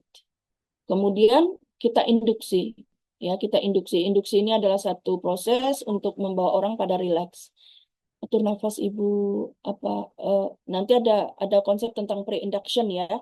Ada situasi yang harus kita hadirkan dulu sebelum kita induksi. Misalnya dia setuju menggunakan hipnoterapi Islam ya. Kemudian dia setuju apa namanya memanfaatkan atau menggunakan daya imajinasi, dia siap bekerja sama, dia memahami bahasa kita, dia tahu nanti prosesnya bagaimana ya, itu semua dilakukan sebelum induksi. Nah, di induksi ini ada banyak strategi ya. Nanti Bunda Sofi juga bisa berbagi ya. Jadi di induksi ini dan ya untuk Islamic hypnotherapy saya kira nggak boleh pakai rapid induction ya. Nggak boleh karena itu nggak ahsan ya melakukan induksi cepat dengan cara apa namanya memangkas hipotalamus sehingga orang langsung jebrek gitu ya. Kadang pakai api, kadang ditepuk, kadang di Oh apa namanya itu. sentak itu ya itu saya tidak sarankan Pakai itu. zikir gitu Saya kali kira ya. Yang Islami pakai ya. zikir gitu. Ya, betul. Ya, jadi Sholawat gitu ya. sholawat, Asmaul Husna relaksasi, gitu ya. ya. Nah, nanti bisa juga kita akses dulu apa yang paling biasa dia lakukan untuk Oh menuju gitu. kondisi lebih tenang. Ya, Mm-mm. nah itu bagian dari assessment ya. Jadi harus Ibu, pakai gitu. source-nya dia ya. Ya, itu lebih baik ya. Itu lebih baik ya. Dan itu bisa nanti kita lengkapi bareng-bareng ya, teman-teman ya. Jadi Bu Asy belajar gitu ya. Kita sama-sama belajar. Itu kita lengkapi bareng-bareng apa aja tools yang dibutuhkan. Insya Allah, mudah-mudahan API bisa menjadi lembaga istilahnya apa ya, asosiasi resmi untuk mengeluarkan Islamic Hypnotherapy Certified ya. Tapi kita akan Harus kerja daftar dulu ke gitu kan BNSP nanti. rasanya itu. Daftar ke BNSP dulu kah? Ya, Mm-mm. nggak apa-apa, kita jalan-jalan Bismillah ya, nanti ada jalan ya. Mm-mm. Yang penting giat dulu deh mendiskusikannya. Kemudian Yang kita penting bisa punya case alumni dulu conference. gitu ya. Mungkin buka kelas dulu gitu ya. Ya, ya, gitu ya. Jadi insya Allah ya. Kita mulailah karena psikologi Islam ini eh, dari zaman saya kuliah tahun 93 ya sampai sekarang saya kira satu ruang yang masih belum banyak disentuh itu ruang ruang terapan ya. Mm-mm. Oke, kemudian teman-teman ini di normal state, induksi Kurang diberikan 4 untuk menit Bu menurunkan kadar Piasi. otak. Kurang Tinggal 4 4 menit. menit ya. Nah, induksi ini bisa pakai Islamic hipnoterapi ya, pakai value yang dia yakini, ajaran ya, zikir dan lain sebagainya. Kemudian kita masuk ke hypnosis state. Nah, di hypnosis state ini bisa dalam state yang light, medium, atau deep. Tergantung tujuannya apa. Kalau untuk traumatik gitu ya, kita kalau untuk direct suggestion di light nggak apa-apa, di medium nggak apa-apa. Tapi kalau untuk trauma di deep. Nah, ini perlu keterampilan lebih ya, agar orang tidak sakit banget gitu ya. Karena ini kayak operasi gitulah. Kenapa perlu deep? Karena perlu operasi gitu ya. Injeksinya dibanyakin gitu ya. Nah, tapi melalui kemampuan insan nih ya. Oke. Di hypnosis state ini kita akan melakukan hipnoterapi ya. Jadi tergantung tema ya, apa mau memaafkan atau misalnya menjadi pribadi yang lebih bersyukur. Oke, di light, di medium, nanti pakai direct induction gitu ya. Nah, tujuannya sudah terpakai. Nanti kita ada namanya teknik ideomotor respon untuk melihat, untuk berkomunikasi. Jadi berkomunikasi itu kalau dalam kondisi hipnosis nggak ditanya kayak kita terapi biasa. Gimana Bu, apa yang dipahami? Terus dia jawab. Enggak, tapi beri saya tanda. Jika Ibu dapat merasakan hadirnya pesan-pesan positif, tolong gerakkan jari kanan Ibu, jebrek. Nah, ketika dia menggerakkan jari itu komunikasi kita dengan dia ya. Lalu kita amplify. Ya, biarkan seluruh pesan kebaikan itu dikenali oleh tubuh, jantung, darah, sel terus ya. Kemudian kita kembali ke normal state, kita terminasi. Nah, teman-teman, mungkin itu sharing Bu Hasni ya. Mudah-mudahan sedikit memberikan masukan karena waktunya udah habis. Mungkin bisa kita lengkapi dengan diskusi. Alhamdulillah, beberapa kawan-kawan yang punya isu mental lah sebutlah ya, ada fobia, ada kecemasan, ada trauma. Dengan hipnoterapi, Islamic hipnoterapi mereka tertolong. Bu Hasni titip ilmu ini, eh, ketika ilmu ini dapat membantu sesama, mudah-mudahan kita tergolong pribadi yang hadis Nabi katakan, apa namanya, saya tidak lupa. Allah mencintai, mukmin yang dicintai Allah adalah yang memasukkan kebahagiaan ke dalam hati saudaranya, ya, memberi pertolongan kepada saudaranya. Mudah-mudahan kita bisa membahagiakan hati saudara-saudara kita, mengurangi ya, melipur lara, mengangkat sebagian derita mereka, ya, yang dengan itu saudara-saudara kita bisa lebih bersyukur, bisa lebih ikhlas, ya, bisa lebih ridho, sehingga jiwa mereka terus berjalan ya sampai insya Allah pada akhirnya husnul khotimah. Ya. Demikian juga kita semua ya, kita paling butuh, saya khususnya yang paling butuh doa teman-teman semua yang hadir di sini. Semoga Allah rahmati. Aku qouli hadza fa astaghfirullah li wa lakum. Wassalamualaikum warahmatullahi wabarakatuh. Waalaikumsalam Monggo warahmatullahi saya kembalikan Mbak Sofi. Aduh. Nggih, terima kasih banyak Bu Hasni, ini luar biasa ya. Kita tadi dengarkan itu sudah dapat gambaran ya. Kalau ini masuk di ruang praktek beliau gitu ya untuk psikoterapi Islam, eh, lebih spesifik hipnoterapi Islam, kita sudah dapat gambaran mulai dari tadi tahapan unconscious, kemudian apa sih yang harus disentuh ya, mulai kolbunya, kemudian ulu hatinya sampai ke akal gitu ya. Kemudian juga perlu melihat rasa was-was ya. Jadi negatif negatif thinking yang bisa menggetarkan rasa was-was ini ternyata juga secara Islami itu eh, ada gitu ya, ada. Artinya itu bukan bukan sekedar apa ilmu barat ya, tapi rasa was-was itu juga dikaji dalam Quran, di mana itu gangguan jin atau manusia. Karena itu lebih positif ya. Dan nanti dengan hipnoterapi Islam ini akan dibantu untuk lebih sejahtera gitu ya. Bahkan tadi disinggung ada akhiro well-being itu terminologi baru itu ya. Akhiro well-being itu perlu Iya. diteliti ya untuk bikin konstruksi gitu Ya ya. kan kita doanya ya Mbak Sofi ya. Fid Mm, dunya hasanah wa fil akhirati hasanah ya. mm, mm. Amin. Nah, itu bisa jadi psikometri baru maksud saya, akhir well-being gitu ya. Iya, ya. Baik, Itu loh Bunda kita punya rasakan waktu juga 15 menit senyum-senyum saja itu. mungkin ya, karena beliau ini sedang ibadah Oke, dan beliau akan iktikaf di Masjid Nabawi ya. Salam untuk Rasulullah ya. Salam kita untuk ya. baginda Nabi Muhammad SAW. Baik, silakan kita undang untuk bertanya. 15 menit dipersilakan. Nah, ini dari Padang saya bacakan. Assalamualaikum, nama saya Bayu dari Padang. Izin hanya via chat untuk gangguan kecemasan, gangguan tidur, stres, depresi. Proses pemulihannya via hipnoterapi bisa? Begitu? Ya, ya bisa. Nah, pakai assessment dulu. Tetap ilmu psikologinya harus tetap dipakai ya, Mas. Oh, Tetap harus dipakai. Ya, assessment kira-kira yang lakukan biasa ya. dipakai Bu Hasni apa? Apakah Ya, apa? ya, ya. Apa? Kan NCT gitu? etiologi patologi. Heeh, Anxiety ya heeh. mungkin mild ya, medium Oke. anxiety gitu ya, itu mungkin cukup dengan hipnoterapi ya. Oh, Tetapi kalau dia ada riwayat genetik ya, ada konteks biologik ya, tetap kita gunakan komplementer gitu ya. siap, Jadi siap. bisa juga dia hipnoterapi bisa untuk menyembuhkan, bisa untuk mengembangkan, bisa untuk meringankan, bisa untuk mengantisipasi kondisi agar tidak berlanjut keparahannya ya. Siap, Jadi siap. ini kan banyak nih gangguan kecemasan, gangguan tidur, gangguan stres, depresi ya berelasi semua itu dengan hipnoterapi. Selagi dia Ya, bisa insya menerima Allah sugesti, bisa. Heeh. hmm, mau memanfaatkan apa namanya imajinasi untuk pulih, Oh, maka tinggal tertentu.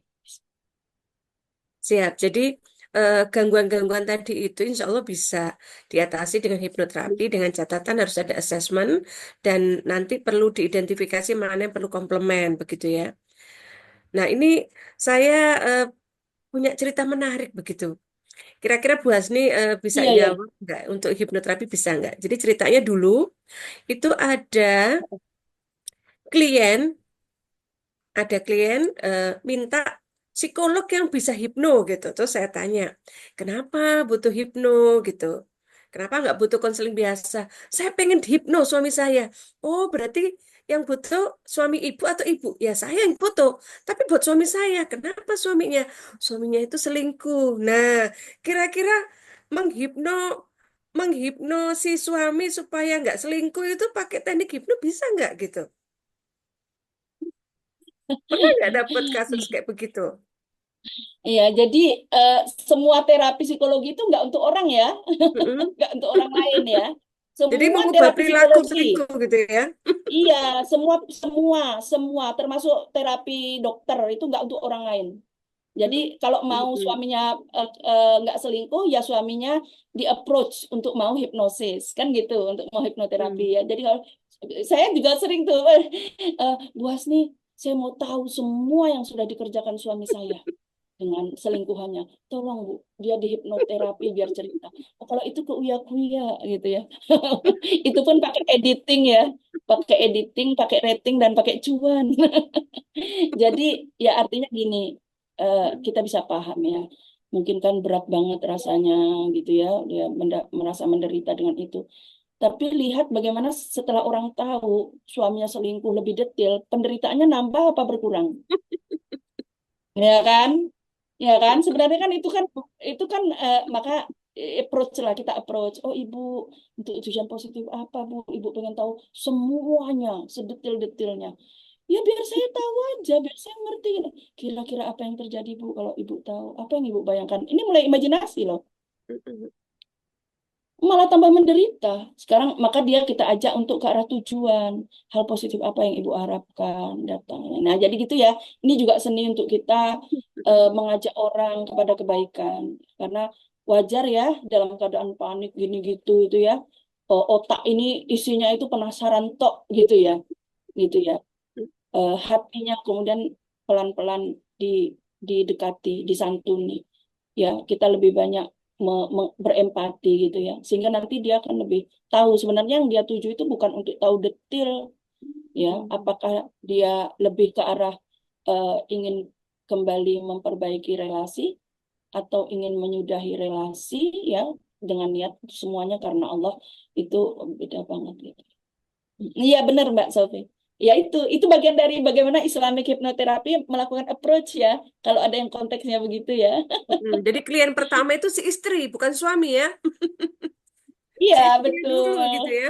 Eh, Every single Baik. therapy is self therapy kan gitu konsepnya kan. Heeh. Semua terapi itu pada dasarnya adalah self therapy. Kita nggak bisa maksa, kita nggak bisa menterapi orang yang diorder gitu dipesan. Saya pokoknya mau dia sembuh gitu. Ya ya ayo si dianya didekati gitu. Siap, siap. Sulit ya. Baik. Ya itu Yang Bunda lain Ulfi itu silakan. sulit Bun. Hehehe, ya. Silakan, ada waktu mungkin satu pertanyaan lagi Bu Rahma atau Bu Raslini ini. Malah pengurusnya ini yang on cam ini. Bu Miftah. Bunda saya. Siap menyimak, siap menyimak. Insya Allah. Bagaimana? Ini ada yang bikin catat.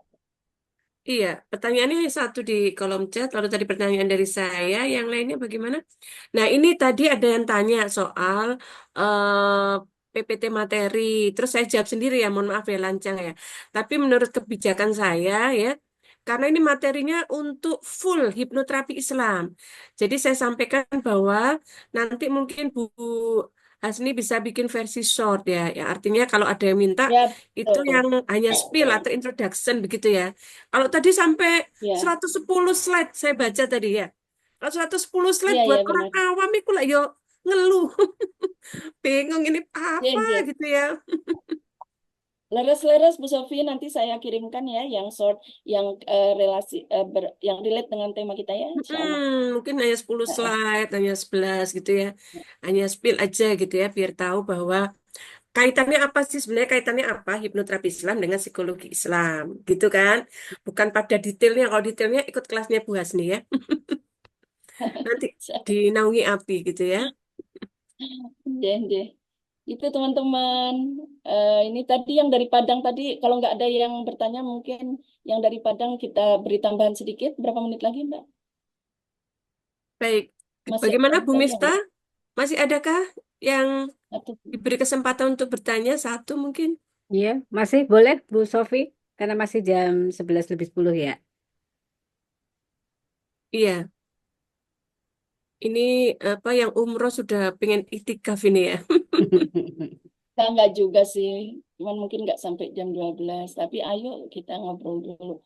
Ini apa namanya, teman-teman, atau bisa dipahami Ada nggak ya? Ah, pertanyaan ini dari ada Pak lagi Bu Bayu Rahma. Prasetya Yuda itu, Bu Sofi. Pak Bayu? Di chat ada Pak Bayu itu nanya. Pak Bayu Prasetya. Yang tadi Bu Sofi sudah Sudah, sampun, sampun. Pak Bayu Prasetya tadi First sudah aid ya. jawab. Sudah, sekarang ini satu terakhir ini, sebentar dari Bu Rahma. Mungkin bisa dijelaskan sedikit first aid untuk mengatasi kecemasan dan was-was dari pertanyaan Pak Bayu. Oh, nyambung. Kira-kira nih, Oke.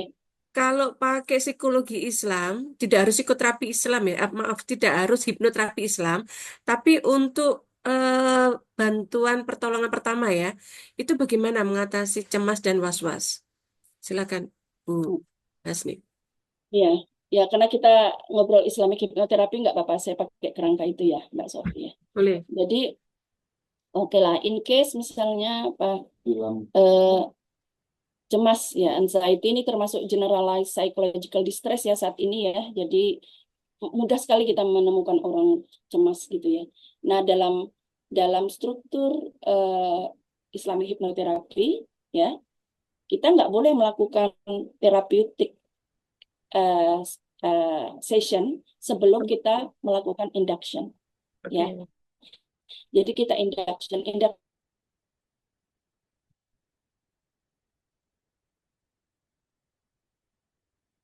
Melek ya. itu saat di mana irama melambat, ritmis nafasnya ya, dia lebih kalem, lebih tenang. Itu dulu. Jadi itu dulu yang kita bawa. Maka langkah pertama kita adalah kalau kita lihat gejalanya dia apa namanya kan terlihat ya kecemasannya, mungkin itu tadi ada tanda tics, kedutan, atau kalau kecemasannya ringan dia hanya mengatakan itu Lalu kita di pre-induction itu kita bertanya, makasih Bapak atau makasih Ibu gitu hadir di sini untuk mengambil sesi hipnoterapi gitu misalnya ya. Kira-kira untuk tujuan baik apa? Hal apa yang bisa saya bantu? Nah, ini menjadi penting banget dalam hipnoterapi. Kenapa? Sekali lagi, ini kolaborasi ya. Hipnoterapi itu pertemuan antara kemahiran sugesti dari terapis dan kemauan klien untuk memanfaatkan kekuatan daya imajinasi ya. Jadi memang konsennya harus benar-benar mantap. Jadi untuk tujuan positif apa itu harus dilafazkan ya. Dia bilang, dia mengatakan misalnya, saya pengen kecemasan saya turun. Dari mana Bapak tahu kalau kecemasannya turun? Ya saya nggak deg-degan. Oke, konkret kan? Ya. Dari mana Bapak tahu kalau kecemasannya turun? Saya kalau ingat kejadian itu udah bisa tenang. Dari mana Bapak tahu kalau Bapak tenang? Ya saya nggak gelisah. Dari mana Bapak tahu kalau Bapak nggak gelisah? Boleh itu ya. Jadi itu yang menarik dari apa yang diajarkan oleh guru-guru saya, bahwa ini kan sebenarnya pakai brief ya. Brief terapi itu kan ya skala itu ya, jadi scaling ya. Jadi agar kita tahu nanti skala 1 sampai 10 seberapa deg-degannya itu berkurang atau sudah berapa tidak deg-degan. Jadi ukuran-ukuran itu tuh dipakai gitu ya. Nah, kayak gitu. Oke. Setelah dia udah presisi tujuannya, maka apa yang akan terjadi kalau deg-degannya kurang, Bapak nggak gelisah lagi, Bapak sudah lebih tenang. Dia bilang, saya bisa lebih khusyuk beribadah. Kalau udah ada yang kayak gitunya, itu benar-benar mutiara itu. Langsung dibungkus. Masya Allah, Alhamdulillah, luar biasa. Berarti memang untuk tujuan yang tinggi ya Pak ya, untuk tujuan mulia. Nah ini, jadi itu udah sugesti sebenarnya. Jadi ngomong soal tujuan itu kan dalam Islam kan innamal a'malu binniyat wa innamal likulli imri'in ma nawa. Ya, itu kan bab pertama di seluruh kitab fikih gitu ya. Cuman kan kadang nggak terlalu dipentingkan dalam terapi ya. Kita gitu. Tapi dalam hipnoterapi yang namanya intention, tujuan itu dibuat presisi gitu. Bahkan di situ hipnoterapis bisa beramal soleh untuk membantu klien memiliki tujuan ukhrawi atau minimal tujuan kebaikan gitu ya. Nah, dan kita bisa memfilter tujuan-tujuan yang tadi yang kayak biar suamiku kapok gitu, biar suamiku ini atau biar aku. Nah, itu nanti akan ada dialek ya. Walaupun tetap natural ya, nggak terus dibuat jadi gimana. Oke. Ya, jadi salah satu yang penting diinduksi adalah itu. Kemudian kita jelaskan kalau dalam hipnoterapi itu ada yang namanya dia harus tahu dulu apa bedanya rileks dan tegang. Maka kita tanya, Ibu tahu nggak? Atau Bapak bisa bedain rileks sama nggak rileks? Oh bisa Bu Hasni gitu. Ya, memang kalau untuk cowok kita nggak bisa pegang ya, touching ya. Kadang saya pegang sih pakai tisu ya. Jadi coba Pak taruh sini Sarung tangannya, tangan. jebret. Ya, pakai sarung tangan. Nah, coba Bapak kasih saya santai 2 kali lebih santai dari sekarang Pak. Nah, bisa nggak lebih berat tangan dia? Kalau dia kayak gini, nah itu dia nggak bisa bedain. Mulutnya mengatakan bisa bedain, tapi kecemasannya udah memblok dia. Maka kita training dulu gitu. Kita training ya, ada trainingnya nanti ada sendiri ya di training. Ada yang namanya suggestibility test ya, suggestibility test yang mungkin teman-teman pernah lihat yang begini-begini, pernah lihat nggak? Ada. Nah itu namanya suggestibility. Untuk melihat dia bisa nggak apa namanya menerima sugesti gitu ya. Nah orang menerima sugesti itu kan nggak boleh sepaneng. Kalau dia nggak santai nggak masuk karena kan ada reticular activating system di otak yang harus membuka. Ya makanya anak yang udah mulai remaja itu rasnya udah terbentuk, dia nggak bisa menerima sugesti begitu saja, dia akan tolak. Tapi anak yang rasnya belum terbentuk kan dia asal dia bentuknya happy santai kan dia nerima gitu ya. Nah, itu intinya di tahap 1 itu kita membuat dia rileks, dia setuju, dia punya niat positif, baru kemudian kita gunakan tools relaksasi atau tools induction. Kalau misalnya Bu Hasni biasanya pakai progressive relaxation, tapi nggak yang lengkap karena kelamaan ya, cukup bagian muka aja. Jadi ini direlaksasi ya, mainnya di nafas 4-7, tarik nafas 4 hitungan. Nafasnya pakai nafas diafragma. Jadi beberapa sesi itu memang untuk berlatih dan itu udah ada benefitnya ya. Sebelum masuk ke terapi pun dia udah ada benefit. Dia jadi tahu gimana tuh nafas yang santun, ya nafas yang menyantuni agar oksigenisasi dan hidrogenisasi ke otaknya itu optimal itu gimana. Itu aja udah sangat banyak sekali saya lihat klien-klien yang nggak paham bahwa salah satu yang meningkatkan resiko stres karena mereka salah cara bernafas. Ya bukan salah ya namanya orang cemas ya. Nah, jadi diajari nafas yang ritmis. Sehingga hidrogen, oksigen ke otak dan ke tubuh-tubuh yang butuh disantuni itu oke, itu kita latihkan Pak ya. Siapa tadi Pak Bayu ya. Udah. Nah, untuk tujuan mengurangi kecemasan tadi agar dia lebih tenang ini kita pilih ya. Apakah kita mau pakai ada lebih dari 20 teknik di dalam hipnoterapeutik Pak. Misalnya saya akan pilih direct suggestion ya sugesti langsung itu untuk yang ringan-ringan ya direct Oh, suggestion berarti ya dan psychology nanti first aid-nya itu yang itu ya, direct suggestion ya, yang ringan-ringan kira-kira. direct, Ya, direct suggestion direct suggestion untuk ya menenangkan gitu ya. betul direct suggestion. Oh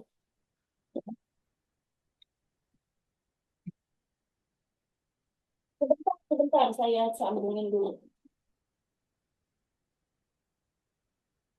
Oke ya nanti Mbak Afwan ya ini goyang-goyang karena di atas kasur. Jadi direct suggestion.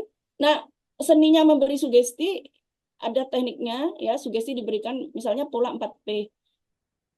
Private, progressive, positive, present. Ini 4P ini kita pegang nih. Oh. Progressive, Mm. private, positive, present. Ya, jadi pola Present. kalimatnya itu Mm-mm. present, present, present, present, Oh, present, yes, yes. present. Ya, present. Ya, jadi kalimat sugesti itu enggak yang model misalnya semoga aku Oh. mendapat, enggak. Alhamdulillah Allah telah memberi saya. Jadi telah present Oh. saat ini saya merasakan kedamaian, ada ketenangan yang hadir.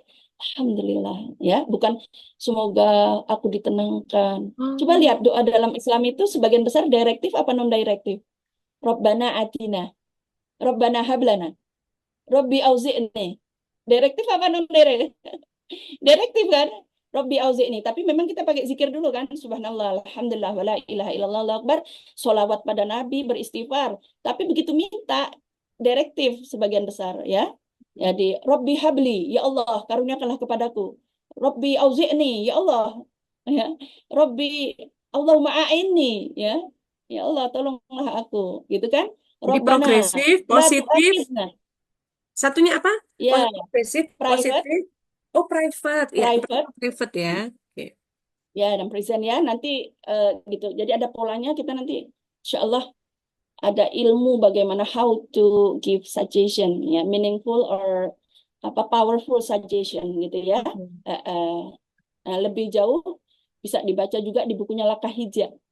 Itu buku bagus apa namanya rekan kita ya rekan kita psikolog klinis di Undip ya yang menulis buku hipnoterapi itu salah satunya beliau Laka Hija. Nah, itu penjelasan tentang sugestinya banyak, boleh dibaca ya. Nah, sekali lagi secara sederhana bertemunya sugesti yang efektif dengan imajinasi yang kuat, insya Allah.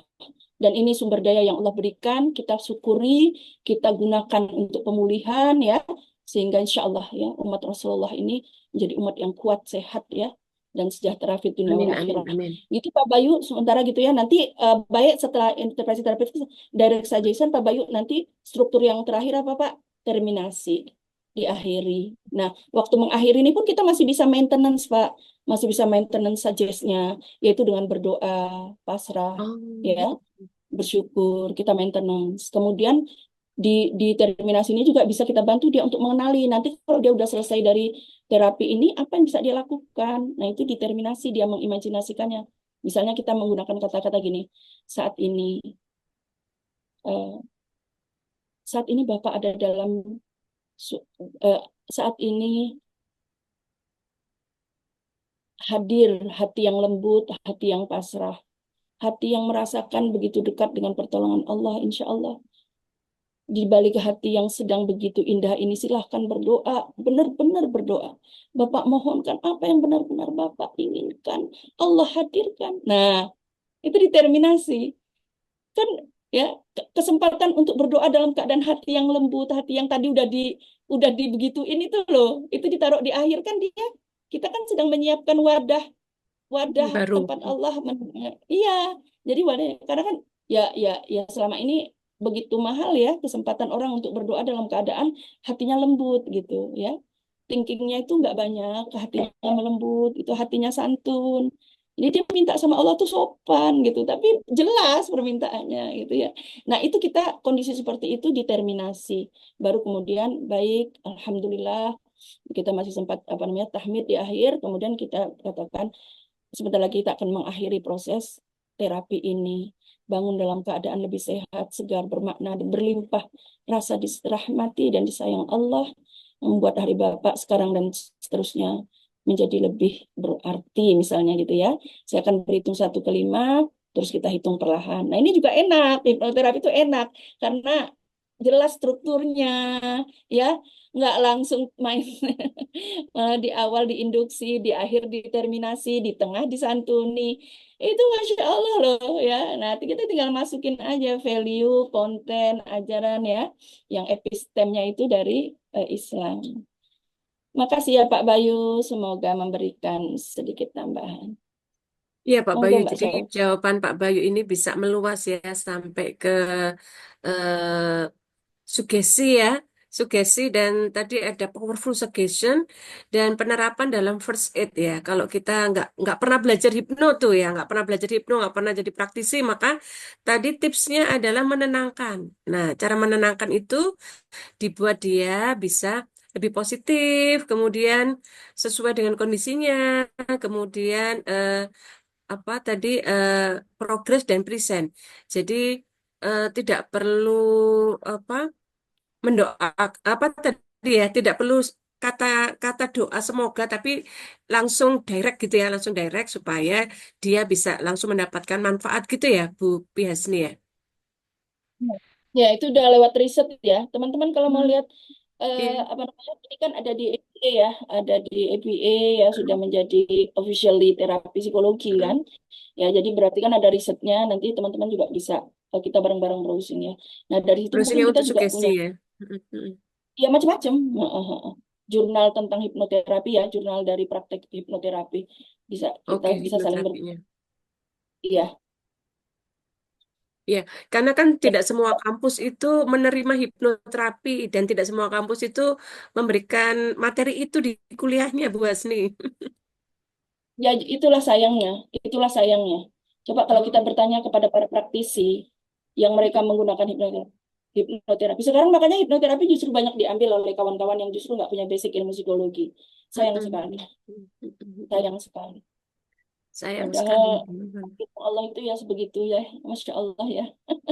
Ya, Luasnya jadi gitu kita ya. sekarang dapat wawasan teman-teman ya, bahwa ternyata hipnoterapi yang selama ini kita dengar itu ternyata bisa gitu diislamisasikan karena memang itu ada prinsip-prinsip Islami yang bisa dijelaskan ya, dijelaskan di tahap-tahap tadi dan bahkan sampai pada kolbu gitu ya. Ini luar biasa ini. Jadi Bu Hasni sudah bisa mensintesakannya dalam pemaparan.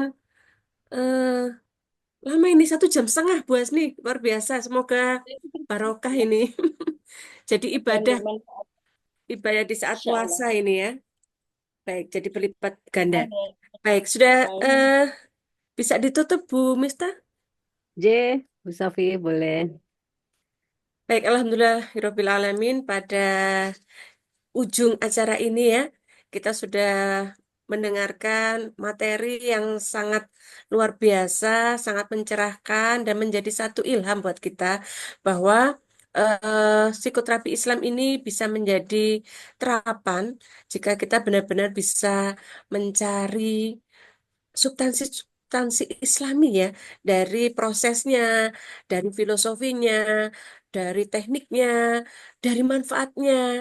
Dan ini nanti akan membantu kita untuk maslahah ya, untuk membantu umat yang sedang bisa dikatakan saat ini eh, punya gangguan mental atau kondisi psikisnya nggak baik-baik saja, begitu ya. Baik, eh, Allah akan niscaya mengangkat orang-orang yang beriman di antara kamu dan orang-orang yang diberi ilmu beberapa derajat. Dan Allah Maha teliti terhadap apa yang kamu kerjakan. Insya Allah kita yang hadir dalam majelis ilmu ini akan diangkat derajatnya oleh Allah Subhanahu wa Ta'ala. Terima kasih Bu Bihasniwati atas pemaparan materinya, atas sharing ilmunya. Semoga menjadi pahala ya untuk tabungan di akhirat nanti. Dari saya sebagai moderator mengucapkan terima kasih atas partisipasi belajar teman-teman semua, guru-guru semua yang kita hormati bersama, semua pengurus API pusat dan wilayah dan juga panitia yang sudah sangat luar biasa untuk mengupayakan kegiatan ini terus running begitu ya. Nah, ini di akhir penutup saya mau menyampaikan puisi. Yang bikin bukan saya tadi minta tolong asisten gitu ya. Baik, izin untuk menyampaikan pantun sedikit begitu ya. Iman teguh, ilmu dicari. Derajat mulia, Allah yang memberi. Hidup berkah, hati berseri, dunia akhirat bahagia abadi. Amin. Ya Rabbal Alamin. Amin. Lalu untuk Bu Hasniwati, ini sahabat saya ini ya. Baik, ke Medina rindu di hati. Iktikaf di Masjid Nabawi sungguh mulia. Webinar psikoterapi Islami penuh arti. Semoga ilmu berkah untuk kita semua. Amin amin ya Rabbal Alamin. Terima kasih untuk semuanya. Saya kembalikan ke Bu Mista. Assalamualaikum warahmatullahi wabarakatuh. Waalaikumsalam Waalaikumsalam. warahmatullahi wabarakatuh. Baik, terima kasih Bu Sofi yang sudah membersamai kita bersama, memoderatori proses sharing ilmu yang disampaikan oleh Bu Hasni yang sangat luar biasa, mencerahkan, dan harapannya ini tadi ya, menjadi salah satu bentuk psikoterapi Islam yang itu memang sudah apa ya, dilalui dari proses kajian ilmiah yang luar biasa dan mudah-mudahan nanti API juga termasuk memberikan kontribusi di dalamnya untuk menjadikan ini salah satu psikoterapi Islam yang kemudian bisa diterapkan untuk kesejahteraan umat begitu. Baik, Ibu Bapak, kami mengingatkan kembali untuk jangan lupa mengisi pretest, posttest, kemudian juga presensi kehadiran dan evaluasi kegiatan hari ini. Kemudian juga untuk Bapak Ibu yang psikolog dan membutuhkan SKP training, mohon untuk lapor ulang di akun siapnya masing-masing sehingga nanti SKP trainingnya bisa kita upload dan otomatis menjadi SKP yang diperoleh Bapak Ibu karena mengikuti kegiatan ini. Sebelum diakhiri, Pak Ketua, Prof. Agus, ada closing statement, Prof? Coba Bu Mita. Oke, monggo silakan, Prof. Cukup, Prof? Gitu. Oke, baik. Baik, Bapak Ibu, kami ingatkan kembali sesi ke-6 besok hari Ahad 23 Maret 2025. Kita mulai di jam yang sama, yaitu pukul 9 sampai dengan 12 waktu Indonesia Barat. Kita akan menghadirkan dua narasumber yang tidak kalah heboh dari yang hari ini, begitu ya. Ada Prof. Mujib, kemudian juga ada Pak Dr. Sus Budiharto yang akan mengangkat tema terkait kepemimpinan profetik dalam organisasi. Jadi jangan dilewatkan Ibu Bapak untuk sesi ke-6 besok pagi. Mudah-mudahan kita bisa bertemu kembali. Untuk dokumentasi, Bapak Ibu jika memungkinkan untuk open cam, kami persilakan untuk open cam biar kami bisa mengambil gambar di sesi 5 ini.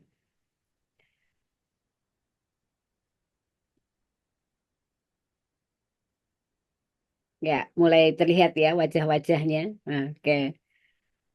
Baik, saya coba ambil gambarnya. Ada 2 slide kalau tidak salah tadi.